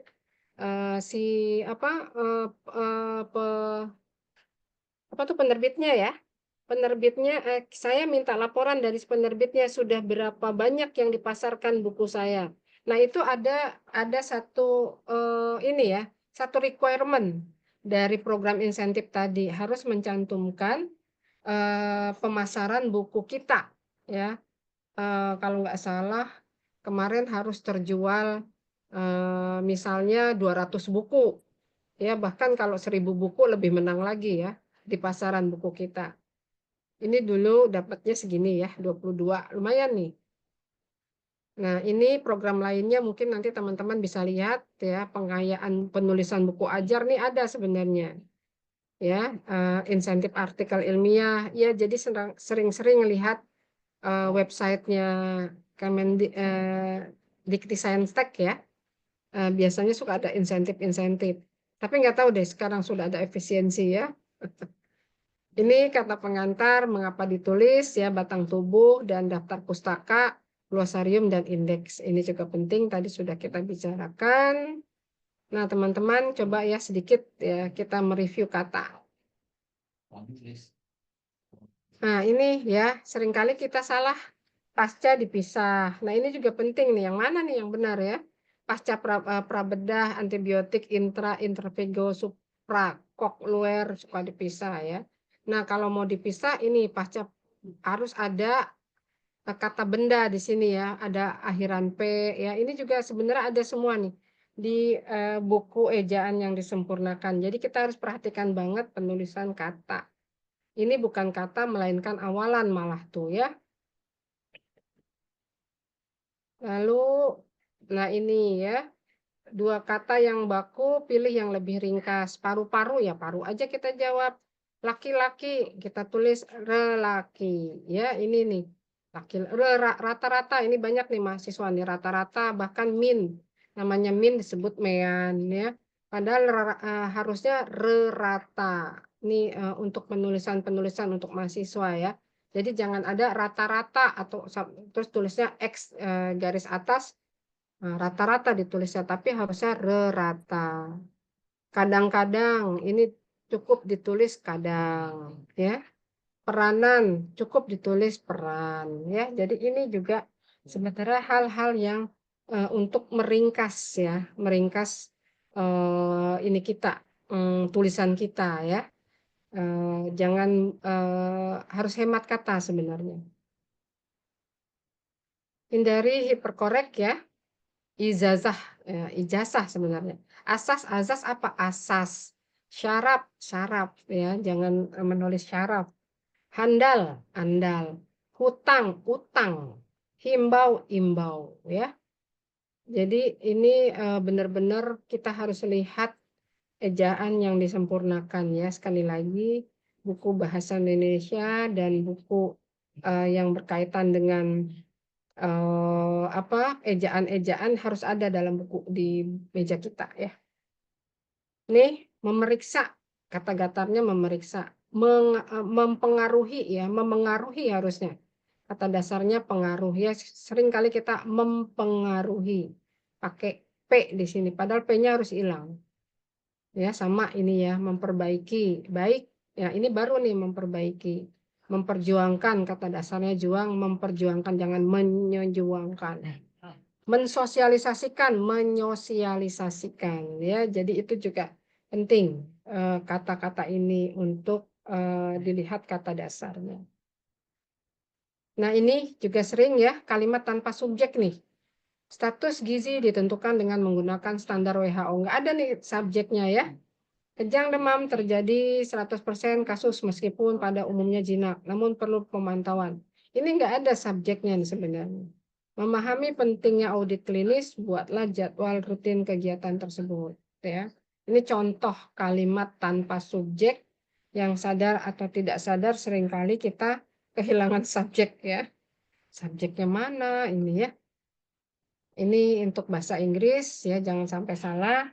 Depend on, similar to, same as, girl on, kalau di bus ya, kalau di aircraft, in, ya, everything to, bukan for ya. Ini kalau misalnya dalam bahasa Inggris. Ini kata depan aja nih.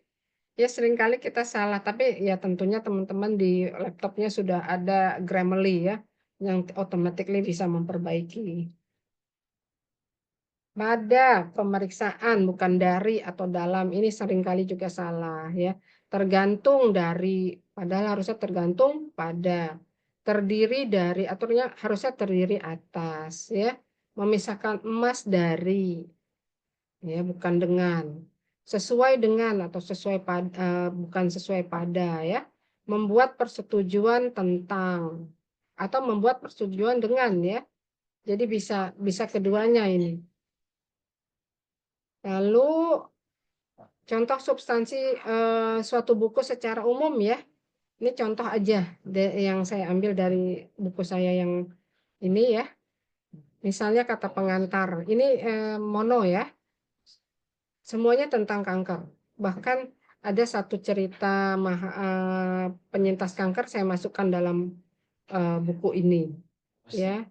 Jadi ini kata pengantarnya dari sebuah buku monograf. Nah, ini daftar isi, ya ini teman-teman ya. Kalau ini subbab, ini bab, ini subbab. Ini yang saya bilang tadi, ini bab ini adalah ibu, ini anak, ini cucu. Ya, ini sebenarnya harus proporsional tadi ya. Jangan sampai satu bab dengan bab lainnya tidak proporsional antara ibu, anak, dan cucu dari bab. Nah, ini ya yang dimaksud. Ini juga perlu diperhatikan. Ya. Ini tentang penulis harus ada. Ya, jadi disinilah kita tadi karena kita menulis akhirnya kita diketahui ya siapa saya, kemudian saya pernah apa, kegiatan saya apa, akhirnya diketahui oleh teman-teman, kolega, dan mahasiswa kita ya. Bahkan saya pernah mendapatkan kebetulan hari ulang tahun saya ya. Saya ngajar di RIK di mahasiswa padahal itu ini ya terdiri dari mahasiswa dari sub ilmu lain ya, ada kedokteran, farmasi, kedokteran gigi ya, RIK rumpun ilmu kesehatan. Kebetulan 12 Desember saya masuk kelas. Saya tidak tahu kok lampu gelap gitu kan. Biasanya enggak. Akhirnya happy birthday gitu kan. Terus aduh saya surprise banget buat saya gitu. Itu mahasiswa S1 ya. Mereka menyediakan kue ya. Kemudian saya diminta meniup lilin, memotongnya, dan membagi-bagi. Saya sampai nangis, "Ini dari mana Anda tahu semua?" "Dari buku Ibu," katanya gitu. Masya Allah. Saya bilang, itu pengalaman yang tidak saya lupakan ya. Akhirnya mereka minta berfoto, ya barang barang setengah jam lah berkurang ya. Tapi mereka bilang, "Bu, nanti setengah jam ditambah di akhir aja, karena setengah jam untuk merayakan hari ulang tahun Ibu." Wah, saya senang sekali ya. Jadi itu ya, akhirnya apa? Ya kita diketahui. Nah, itu secuplik pengalaman ya. Nah, ini mungkin nanti perlu latihan ya, kalau misalnya mau latihan dengan saya boleh juga. Silakan ya, karena tadi tidak sebatas sampai di sini ya. Insya Allah ketika waktunya pas dengan saya, silakan bisa dengan senang hati bisa keep in touch dengan saya. Terima kasih ya, semangat menulis, hasilkan sebuah karya ilmiah untuk kemajuan bangsa. Mungkin itu dari saya, Bu In.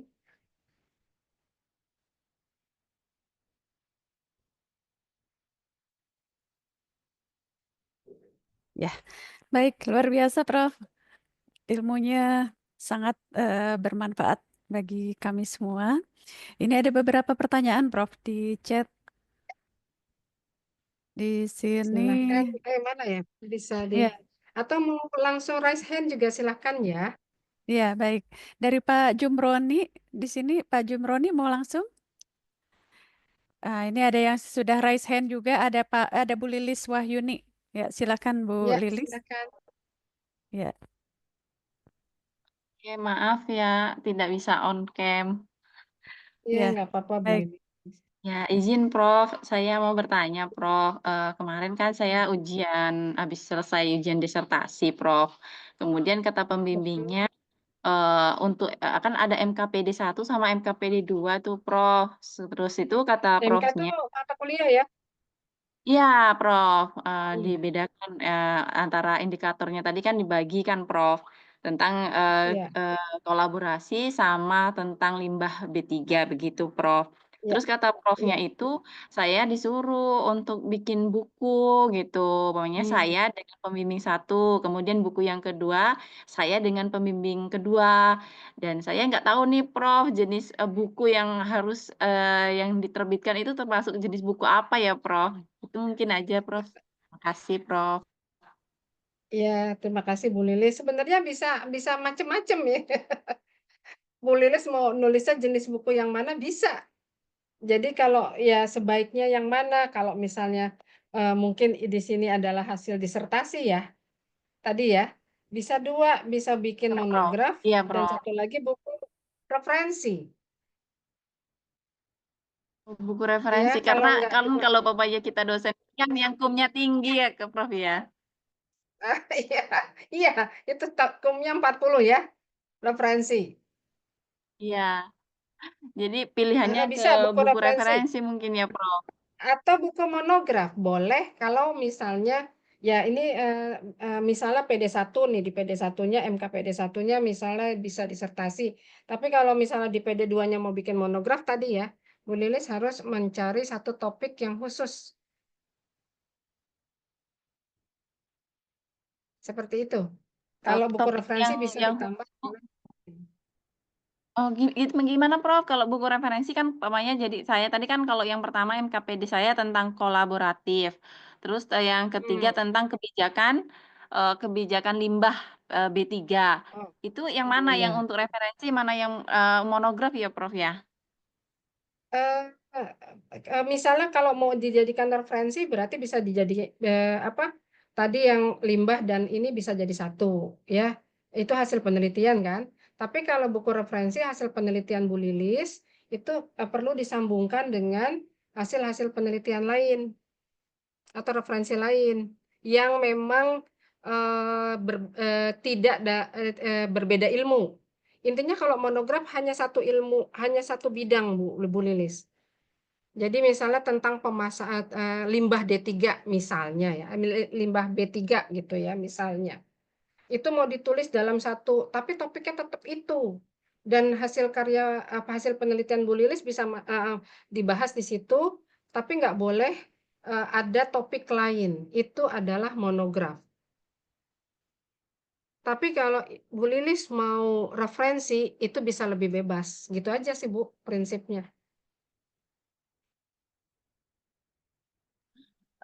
Kalau yang untuk MKPD ini tadi, Prof, dia itu cuman dari beberapa, kami harus mengumpulkan dari banyak-banyak referensi, Prof. Kemudian kami membahas, sekedar membahas itu aja, berarti bisa untuk jadi buku monograf ya, Prof ya? Bisa. Tapi tadi MPD aja ya, tadi khusus topik itu. Seperti itu Bu Lilis untuk monograf. Oh, untuk monograf. Kalau untuk buku referensi, mungkin dari banyak-banyak sumber dijadikan bab per bab Mm-mm. per bab gitu mungkin ya, Prof ya? Oke. Ya semuanya sebenarnya Baik, bisa per Prof. bab. Monograf juga bisa per bab, tapi pokoknya monograf itu harus ada karakteristiknya, kompetensinya satu ya, kompetensi penulis ya. Dan biasanya juga monograf itu pemasarannya terbatas ya, hanya di kalangan komunitas itu. Bisa nggak komunitas lain? Kalau untuk Misalnya saya nih, ya saya misalnya ingin mempelajari bidangnya Bu Lilis, bisa aja saya baca gitu. Tapi biasanya untuk kalangan yang satu komunitas, satu kompetensi. Jadi sebenarnya kalau saran saya kalau mau lebih luas, buat buku referensi. Seperti itu, Bu. Untuk nilai kumnya itu yang besar monograf atau referensi ya, Prof? Monograf dan referensi itu satu satu kum.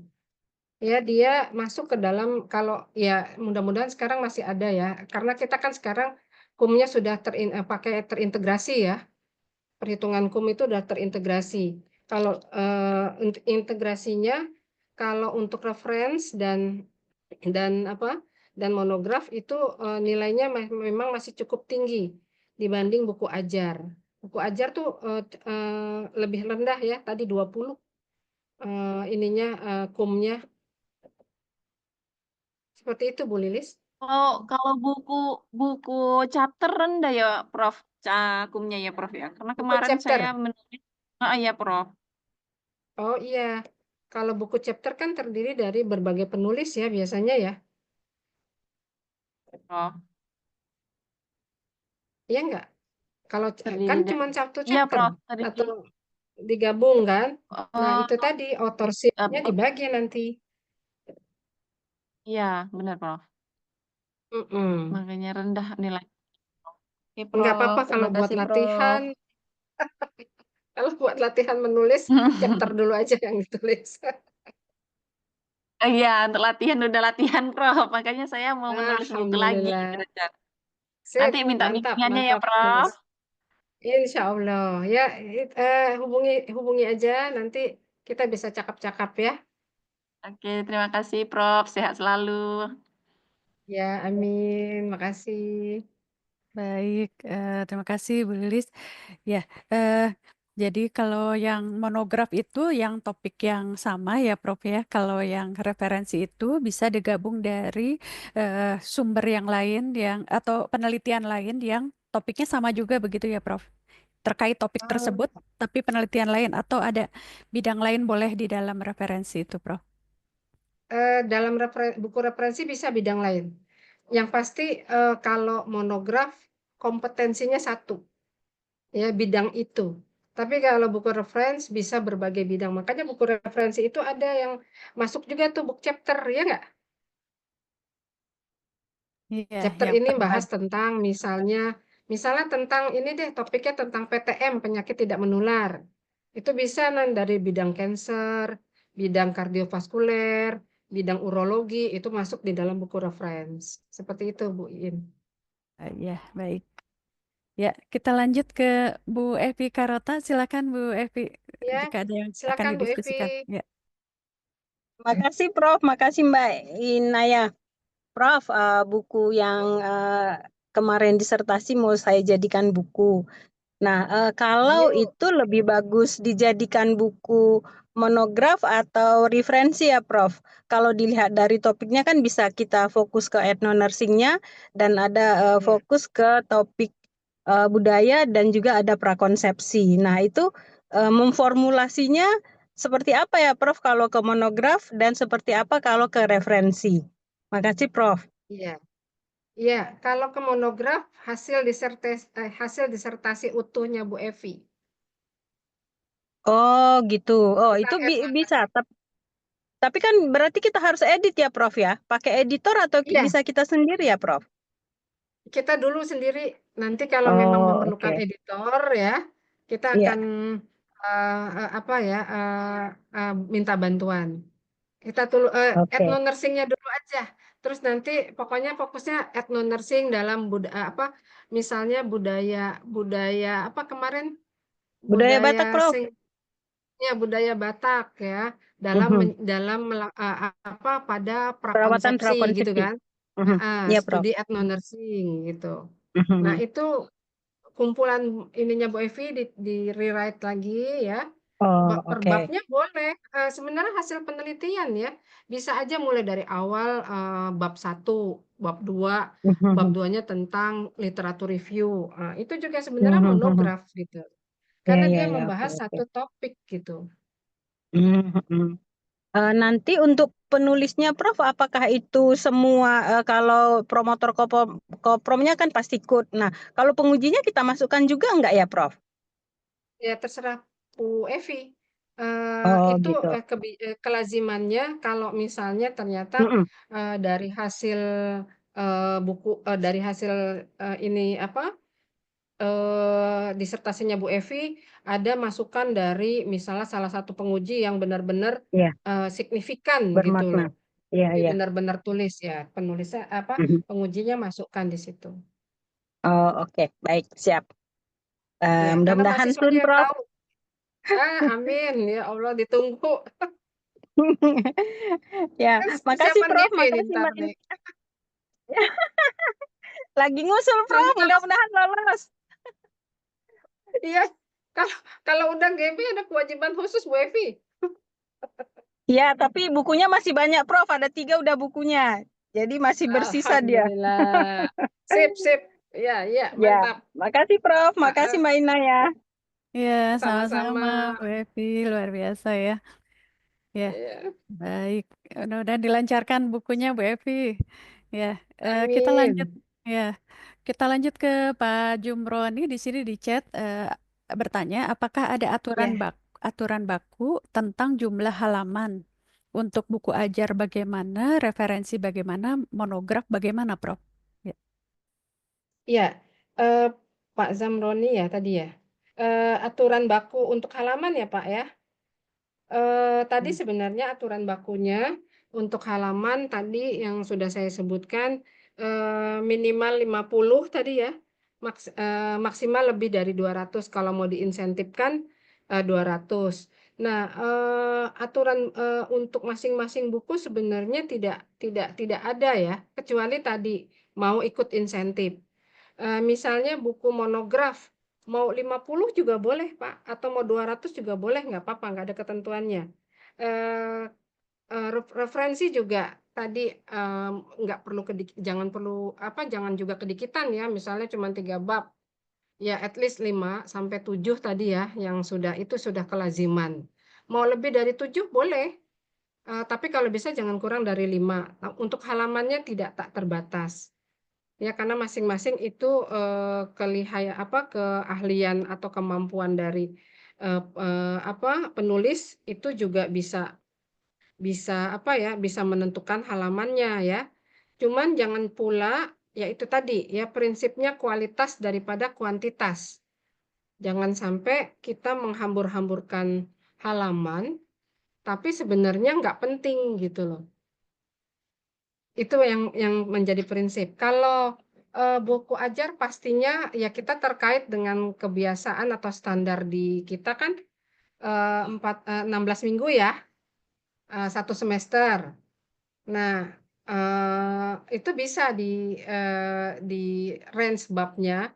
Yang pasti enak nyusun buku ajar karena sudah tertata dari BRP kita, Pak Zoom.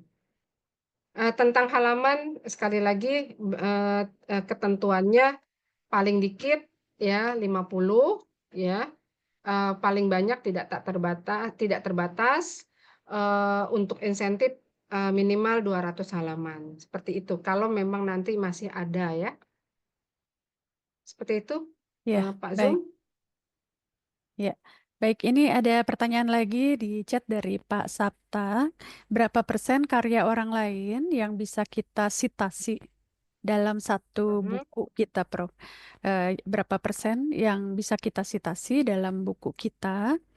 Nah, mhm, lalu untuk penulisan dengan misalnya bersumber dari ChatGPT. Nah, apakah ada mhm, aturannya, Prof, untuk hmm, misalnya penggunaan atau penelusuran dari ChatGPT? Eh, iya. ya, silakan, Prof. Mhm. Ya, terima kasih. Jadi karya orang lain prosentasenya sebenarnya nggak ada ya ketentuannya. Yang pasti sepanjang karya orang lain itu yang kita citasi harus ada referensinya. Memang sebenarnya kumpulan buku juga ya di luar di luar hasil penelitian kita yang sebenarnya itu kumpulan dari hasil-hasil karya orang lain, Pak. Hanya kita perlu wise, pertama menyebutkan sumber, yang kedua kita paraphrase ya, jadi tidak tunggal karya orang lain itu disitasi dalam misalnya satu satu bab khusus, itu juga nggak ketentuannya nggak seperti itu. Ya kalau prosentasenya tidak ada ya, yang pasti kalau bisa argumen dan hasil karya kita lebih ya. Kalaupun mau dibatasi, ya at least misalnya seimbang lah 50% gitu loh. Kalau memang mau dipresentasikan juga. Jadi jangan sampai hasil karya orang lainnya melebihi 50% daripada hasil karya kita, itu kan ya. Nah, itu kelaziman. Lalu penulisan ChatGPT ini sudah ada aturannya ya teman-teman ya. Nanti mungkin di slide yang saya bagi akan kalau misalnya teman-teman sempat cari panduan menggunakan ChatGPT itu sudah ada dari kementerian dan wajib kita download ya untuk kita pelajari dan memang benar kita harus ini kan ya sebutkan sumber ChatGPT gitu loh setelah kita selesai itu langsung langsung di bawahnya gitu loh karena ada pengalaman saya eh, ini di artikel ya itu reviewernya mengatakan ini sumber dari ChatGPT ya. Padahal kami penulis nggak pernah ke ChatGPT gitu. Akhirnya kita jelaskan. Ya itulah mungkin saking kesalahan kami, mungkin penulisannya sangat umum gitu loh. Padahal itu tulisan kita sendiri gitu kan. Nah, jadi teman-teman untuk penulisan ke ChatGPT dan untuk memperkecil ya, kalau bisa jangan yang menulis yang umum-umum.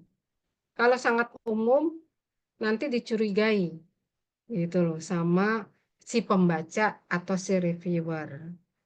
Seperti itu ya. Dan sekali lagi sudah ada panduan ChatGPT untuk penulisan karya ilmiah kita yang sudah dipublish oleh kementerian. Silakan teman-teman search di Google ya.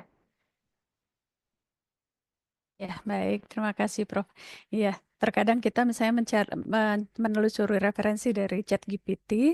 Nah, lalu pas dicek ternyata referensi tersebut ternyata tidak ada. Nah, pas kita tanyakan lagi ke ChatGPT, apakah ini benar? Kami hanya memberikan contoh. Nah, jawaban ChatGPT-nya seperti itu gitu. Iya, Iya, seperti itu. pas dicek ternyata nggak hanya contoh, bukan bukan bukan yang asli Iya mungkin kan. ya yang ditampilkan. Karena memang mereka gudang ya, istilahnya big data gitu kan. Sehingga kalau tulisan-tulisan umum ya mereka udah pakai gitu.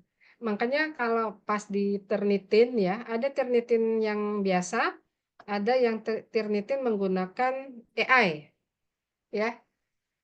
Itu biasanya similaritasnya yang dengan AI, Turnitin AI ya, itu lebih besar dari Turnitin yang biasa. Itu udah sering kali kita uji coba gitu. Tapi kayaknya saya belum tahu apakah itu nanti standarnya ya. standar penulisan terutama untuk karya-karya ilmiah kita yang nanti menjadi ini karir, apakah menggunakan Turnitin itu ya saya masih mencari jawaban. Kemarin sudah tanya-tanya belum ada yang bisa menjawab. Tapi sementara saya pakai yang Turnitin tidak pakai AI. Seperti itu. Atau teman-teman punya sumber, monggo loh. Saya ini bisa jadi referensi saya gitu loh. Apakah di Indonesia ya maksudnya ya,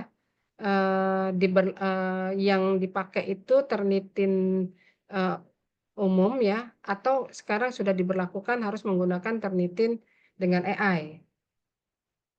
Ya, itu nanti kalau saya belum tahu jawabannya, kalau teman-teman tahu, tolong kita diberitahu. Standar yang dipakai di Indonesia maksudnya ya. Ya, baik, Prof. Nah, ini nyambung juga dengan pertanyaan Pak Sabta di chat, Prof. Apakah buku Ya, harus diturnitin dan diparafrase atau tidak, Prof? Buku apakah harus diturnitin dan parafrase atau tidak?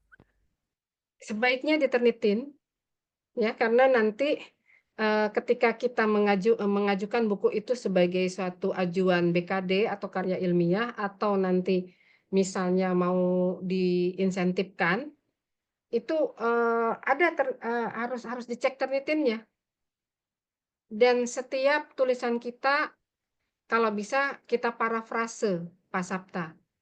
Ya, karena kalau nggak diparafrase bahaya, nanti kita jatuh ke plagiasi ya kalau kita lupa menyebutkan sumbernya. Tapi kalau sumber-sumber semua juga nanti nggak bagus tulisan kita. Jadi sebisa mungkin parafrase itu ya kalau saya bilang wajib ya wajib digunakan untuk apapun jenis karya ilmiah. Mau dalam bentuk artikel jurnal ataupun buku, ya saya ekstrimkan wajib menggunakan parafrase.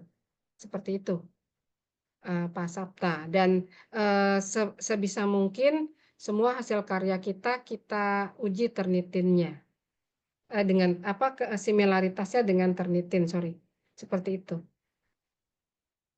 Ya, baik, Prof. Nah, ini ada pertanyaan juga dari Budian di chat. Apakah Ya. buku referensi, untuk buku referensi, Mhm. apakah terdiri dari beberapa penulis? Apakah sama dengan book chapter untuk buku referensi? Oh iya, sebenarnya kumpulan book chapter juga bisa kita sebut buku referensi ya. Jadi buku referensi itu boleh memang bedanya sama book chapter. Kalau book chapter itu setiap chapter ada penulisnya ya, seperti itu ya. Tapi itu juga bisa dikategorisasikan menjadi buku referensi. Jadi kalau dalam penggolongan buku sebenarnya buku referensi itu sifatnya umum, gitu loh. Ya tadi kalau monograf sama ajar kan udah beda ya. Ya, sepanjang dia masih berkaitan dengan hasil karya ilmiah, masuknya ke referensi, gitu loh. Jadi ya tadi kalau kita sebut book chapter itu buku referensi, iya, mengingat fungsinya. Fungsi dari buku referensi adalah sebagai referensi, seperti itu. Ya, jawabannya. Nah, kalau misalnya boleh nggak ditulis oleh beberapa orang buku referensi? Oh, sangat boleh.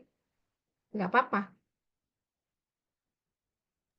Bedanya di buku referensi ini berarti lebih banyak karya hasil risetnya atau bagaimana, Prof? Pembeda dengan buku chapter, Buku book chapter, ya. chapter.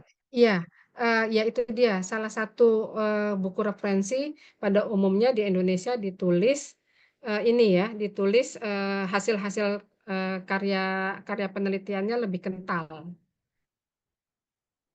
ya dibanding di luar hasil penelitian. Itu referensi ya. Yang banyak ya, yang banyak beredar di Indonesia itu referensi itu banyak mengutip dari hasil-hasil penelitian. Seperti itu Bu Iin. Ya, baik. Nah, ini ada dari Bu Lilis Wahyuni.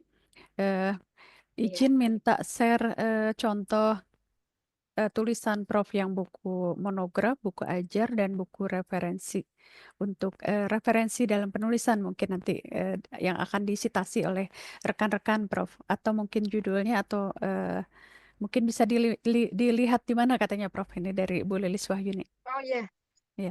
nanti ada di slide saya tadi ya, di slide saya. Tapi kalau misalnya bukunya, saya udah nyerahin ke penerbit. Jadi tentang kalau bukunya sudah ada di penerbit, saya nggak punya ininya ya. Istilahnya kalaupun ada bentuknya dummy gitu. Seperti itu Bu Lilis ya. Tapi nanti akan saya bagikan slide presentasinya.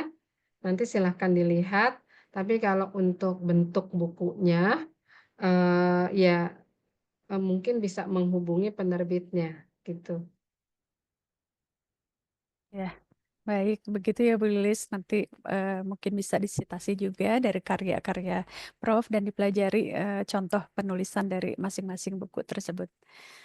Ya, Ya, ada baik. 2 buku sebenarnya yang buku referensi saya, buku hasil penelitian saya, 1 monograf lagi, tapi belum saya include-kan ya, karena kemarin ya terbitan 2024 kalau nggak salah.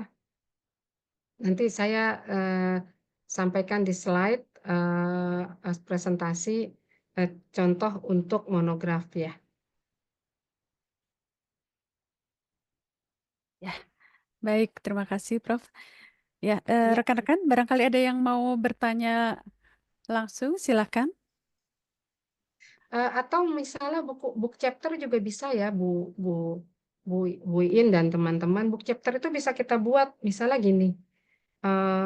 Contoh ya lebih lebih ininya dengan bunga rampai lah ya, sama juga tuh sebenarnya. Jadi misalnya Bu Iin punya ini apa suatu kumpulan dari dosen nih, karya dosen. Kita mau bikin book chapter. Itu juga bisa tuh.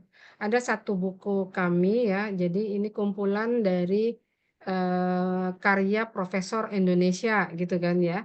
Kalau nggak salah Prof. Tantut yang sudah berkontribusi banyak di situ untuk menerbitkan. Ada misalnya orasi ilmiah dari dari berapa prof di Indonesia gitu. Itu namanya book chapter tuh, bisa tuh. Ya, jadi misalnya kumpulan apa deh? Misalnya kumpulan orasi ilmiah itu juga bisa dijadikan book chapter Bu In. Nanti Bu In yang merangkai, menulis ya, sehingga nanti bisa menjadi satu karya punya Bu In tuh. Iya, bisa ya, Prof. Ini Bisa. rekan-rekan juga di sini yang hadir dari beberapa keilmuan, bisa juga ya, Prof. Nanti misalnya membuat book chapter atau juga eh, tadi beberapa karya buku lainnya. Iya, bisa. Kalau book chapter tuh sebenarnya mudah ya, buku yang mudah. Karena chapter-chapternya diambil dari masing-masing bidang ya. Seperti itu. Ayo, teman-teman. Kan mau dan mampu ya. Siap, Prof. Nanti Kalau kita mampu, susun. mampu punya ya. Maunya ini nih kadang ya sama lah sama saya nih lagi. Mager beberapa bulan ini. Jadi nggak jalan, stuck idenya. Ya, nanti kita susun bersama ya, Prof. Ini ada pengalaman juga Ayo. dari rekan saya. Jadi Heeh. di Sinta itu kan ada ID score, ada skor ya, Prof ya. Ada skor Ya. Sinta. Nah, dia punya buku tuh sampai 9, tapi dia belum di-add gitu ya. Nah, tadinya Mm-mm. skornya tuh hanya 70 gitu. Nah, pada saat dia Mm-mm. masukkan book chapter semua isinya Mm-mm. banyaknya buku yang 9 buku ini. Nah, lalu dia masukkan Mm-mm. dalam dalam Sinta tersebut di-add buku-bukunya dan Mm-mm. Mm-mm. juga ada beberapa haki, ada 7 kalau tidak salah. Nah, skornya itu sampai langsung melambung ke 400. Akhirnya bisa Wah. eligible untuk penelitian di Bima. Tadinya nggak bisa kan Oh, 70. Masya Itu. Allah. Iya, iya, iya, iya. Jadi sangat cepat sekali skor Sintanya dari buku itu. Ternyata lebih cepat langsung melambung Iya, melebihi 300 ya skornya. eh, sebenarnya buku atau artikel itu lebih cepat melambungkan Sinta skor kita ya daripada HKI. HKI itu nilainya cuma 1. Ya kecuali paten ya. Mungkin itu bisa diinikan ya. Jadi ke HKI, hasil-hasil HKI itu kalau bisa diperkecil ya, perbanyak buku atau artikel. Nah nanti IDC tax score kita bisa mengeligibilkan kita untuk masuk ke BIMA ya. Nah masih masih bisa dikejar nih sampai tanggal 7 April ya, kalau Iya, nggak salah. masih dibuka, Prof. Iya. Masih Jadi dibuka. ya, jadi cepat sekali. Tadinya skornya hanya 70, pas dia masukkan buku-bukunya tuh langsung melambung ke 400, jadi lebih dari 300. Akhirnya eligible untuk penelitian Nah, ya, dan Masya hibah Allah. penelitian dan penwas ya. Iya, iya, iya. Bagus. Dan harus disinkronize ya. Iya, diverifikasi dulu dari LPPM Iya. instansinya, nah lalu Enggak disinkronize disinkronis. dikti itu Ya, harus di itu sinkronis. diklik ya. Iya, Prof. Baik, Bapak dan Ibu ada lagi yang mau bertanya langsung atau di chat juga boleh, silakan. Ya kan? Yuk. Atau ada pengalaman menulis buku, saya mohon cerita supaya Ya, nambah juga pengalaman saya, silahkan. silakan ada yang sharing. Tadi Bu Luki katanya sudah 80% bukunya ya, sedang menyusun buku. Jadi Masya beberapa Allah, bagus tuh. Tinggal beberapa 20% lagi, jangan ini deh. Kalau mager, kalau udah ada ini lain, biasanya lama itu nanti back-nya, back to spirit. Iya benar Prof, nggak Ya, nggak ini lagi nggak ada mood Prof. iya. Tapi coba deh dimutkan dengan ya itu tadi ya, bahwa kalau buku kita terbit gitu kan bisa bermanfaat, salah satu nilai ibadah juga kan. Seperti itu akhirnya nanti muncul lagi gitu loh. Iya, betul. Tadi seperti yang disampaikan Prof, bahwa Hmm. eh, dari setiap waktunya kita siapkan 2 jam ya Prof ya. Upayakan Ya ya kita minimal siapkan 2 dua jam jam. lah membaca Sebelum- sambil menulisnya gitu loh. 1-2 alinea lumayan. Ya, itu ininya apa sedikitnya ya. Kalau sampai 2 halaman bagus lebih bagus lagi. Tapi ingat teman-teman harus di backup ya. Pengalaman saya hilang ya, langsung hang laptop HP saya atau laptop saya ya. Atau bahkan ini ya flash disk saya tiba-tiba nggak bisa dibuka gitu. Wah, udah deh. Itu saya nangis banget itu. Ya, itu Iya. ada yang raise hand, Mbak Yulinda, mangga. Silakan Bu Yulinda. Selamat pagi, Prof. Hatur nuhun paparannya. Lagi. Ya, saya ini Prof terkait dengan kompetensi bidang ilmu dan nanti ke arah monograf dan referensi, buku referensi itu. Iya. Betulnya nanti sebaiknya gitu, Prof. Mohon saran. Mhm. Mhm. Keilmuan kita sesuai dengan kompetensi kita itu ke arah mana, Prof? Sebagai contoh, Mhm. saya backgroundnya bidan, kemudian S3 saya Mhm. pendidikan masyarakat, begitu, Prof. Mhm. Jadi, Mhm. apakah saya berminat untuk menulis buku referensi? Sebetulnya ini sangat Mhm. memungkinkan karena memang beberapa bidang ilmu ada di cover di sana kan, Prof. Jadi tentang Iya, kebidanan betul. dan pendidikan masyarakatnya ada di sana. Mhm. Namun terkait Mhm. dengan kita kan ingin linearitasnya dapat karena kita Mhm, mau betul. mengarah ke peningkatan jabatan akademik begitu, Prof. Saya Iya, khawatir betul. tulisan buku-buku kita ini juga nggak support gitu dengan linearitas keilmuan Mhm. kita begitu, Prof. Iya. Eh, Sebaiknya gimana nih, Prof? Apakah linearitasnya sesuai dengan S3 kita atau misalkan S1 Mhm. kita seperti itu, Prof? Mohon Mhm. hatur nuhun, Prof. Iya, sami-sami Bu Yulinda. Jadi untuk Ya, linearitas ini sebenarnya ya tidak terlalu kaku ya. Misalnya, misal ya, Bu Yulinda ini S1-nya tetap di ini kan, di kebidanan kan ya. mohon, Kebidanan Prof. juga mencakup pendidikan masyarakat, gitu kan. Mohon. Nah, Ya, misalnya S3-nya, misalnya S1-nya di kebidanan gitu ya. Mohon, iya. S2-nya misal contoh di keperawatan, S3-nya masuk di Kesmas gitu kan ya. Mohon, iya. Misal nih. Nah, Mohon, ini kan sebenarnya linear di kesehatan ya, iya, di kesehatan. Nah, sepanjang konsisten dengan bidang keilmuannya, yaitu kebidanan, ya, mhm, misalnya contoh, ambil saya mau di kebidanan nih, kan bisa mencakup di sini gitu loh. Misalnya kalau ke S1-nya di kebidanan tentang asuhan, misal ya, asuhan iya, perinatal. Nanti di keperawatannya misalnya berkaitan dengan masa perinatal. Nah, nanti di kesehatan masyarakatnya ambil populasi ibu hamil, misalnya ya, ibu iya, hamil, ibu mhm, melahirkan, tetap konsisten dengan bidang ilmu kebidanan. Nah, itu juga mhm, nanti kan karya kita tercatat dalam Sinta kita kan? iya, Ya enggak? Penelitian-penelitian kita iya, tercatat gitu loh. Nah, itu bisa menjadi satu track record, Bu. Jadi tetap iya, linear gitu loh. Sepanjang kita membahas ya keilmuan kita di bidang kesehatan perempuan, gitu kan? iya, iya. Oh gitu ya. Heeh. Iya. Nah, Kalau ininya ya gimana? ya kalau misalkan mungkin substansinya saya tetap di kebidanan, Prof. Tapi saya karena Ya. disertasi kemarin saya tentang pendidikan masyarakat sehingga lebih banyak ke metode pembelajaran, pelatihan seperti itu, Mhm, Prof. Jadi substansinya mungkin mhm, bisa tentang kebidanan, tapi mhm, metodologi pembelajaran. Saya kemarin membahas tentang meaningful learning, Prof, dalam praktek kebidanan betul. gitu. Mhm. Sehingga nanti yang mau diperbesar itu sepertinya ke arah meaningful learning-nya begitu, Prof. Saya khawatir ini linearitas keilmuannya lebih banyak ke arah pendidikannya Pendidikan.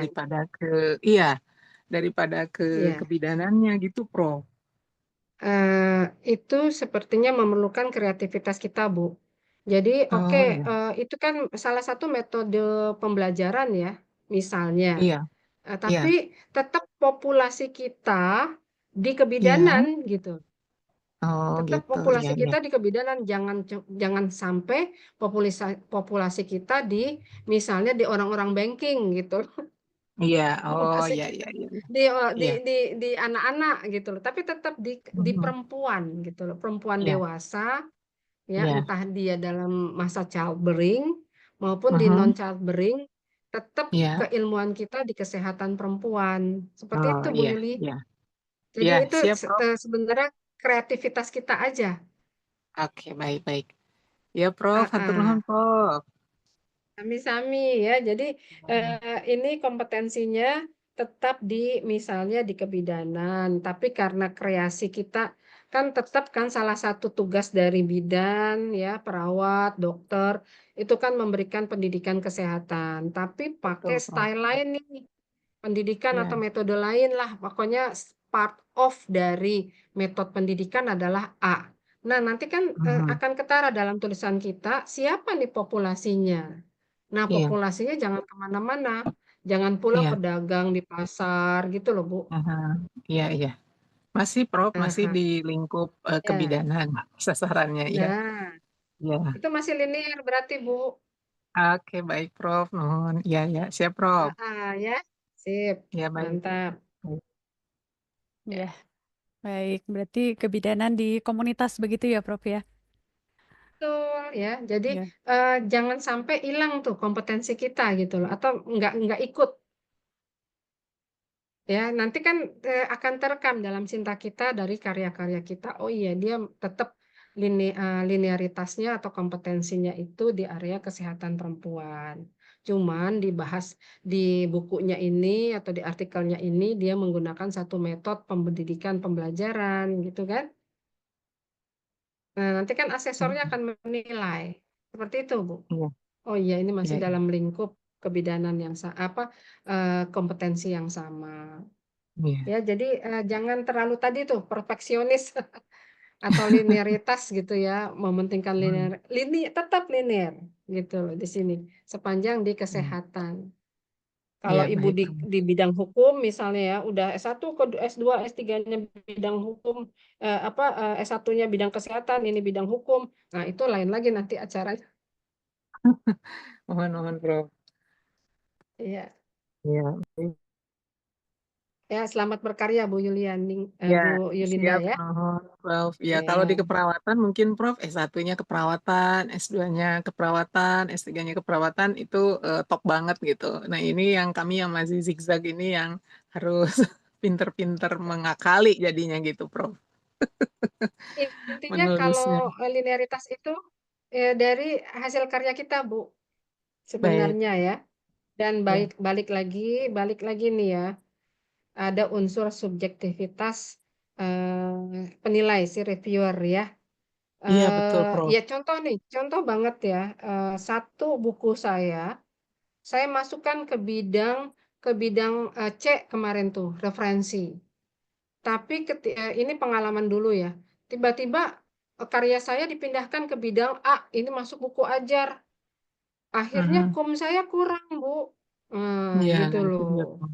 Nah, Ya, ya, akhirnya Prof, saya kalau bisa diminta dapat yang nambah. iya. Itu unsur reviewer ya, yang kita tidak Iya, bisa betul, otak-atik. Prof. Nuhun.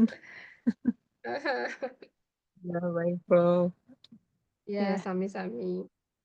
ya, baik. Luar biasa ya. Semangat Bu Yulinda. Ya, Ya, nuhun, Bu In. ya, baik. Mhm. Bapak dan Ibu ada lagi yang akan didiskusikan?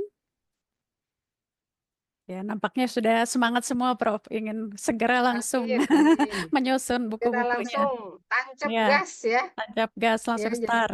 salah. Melanjutkan karyanya.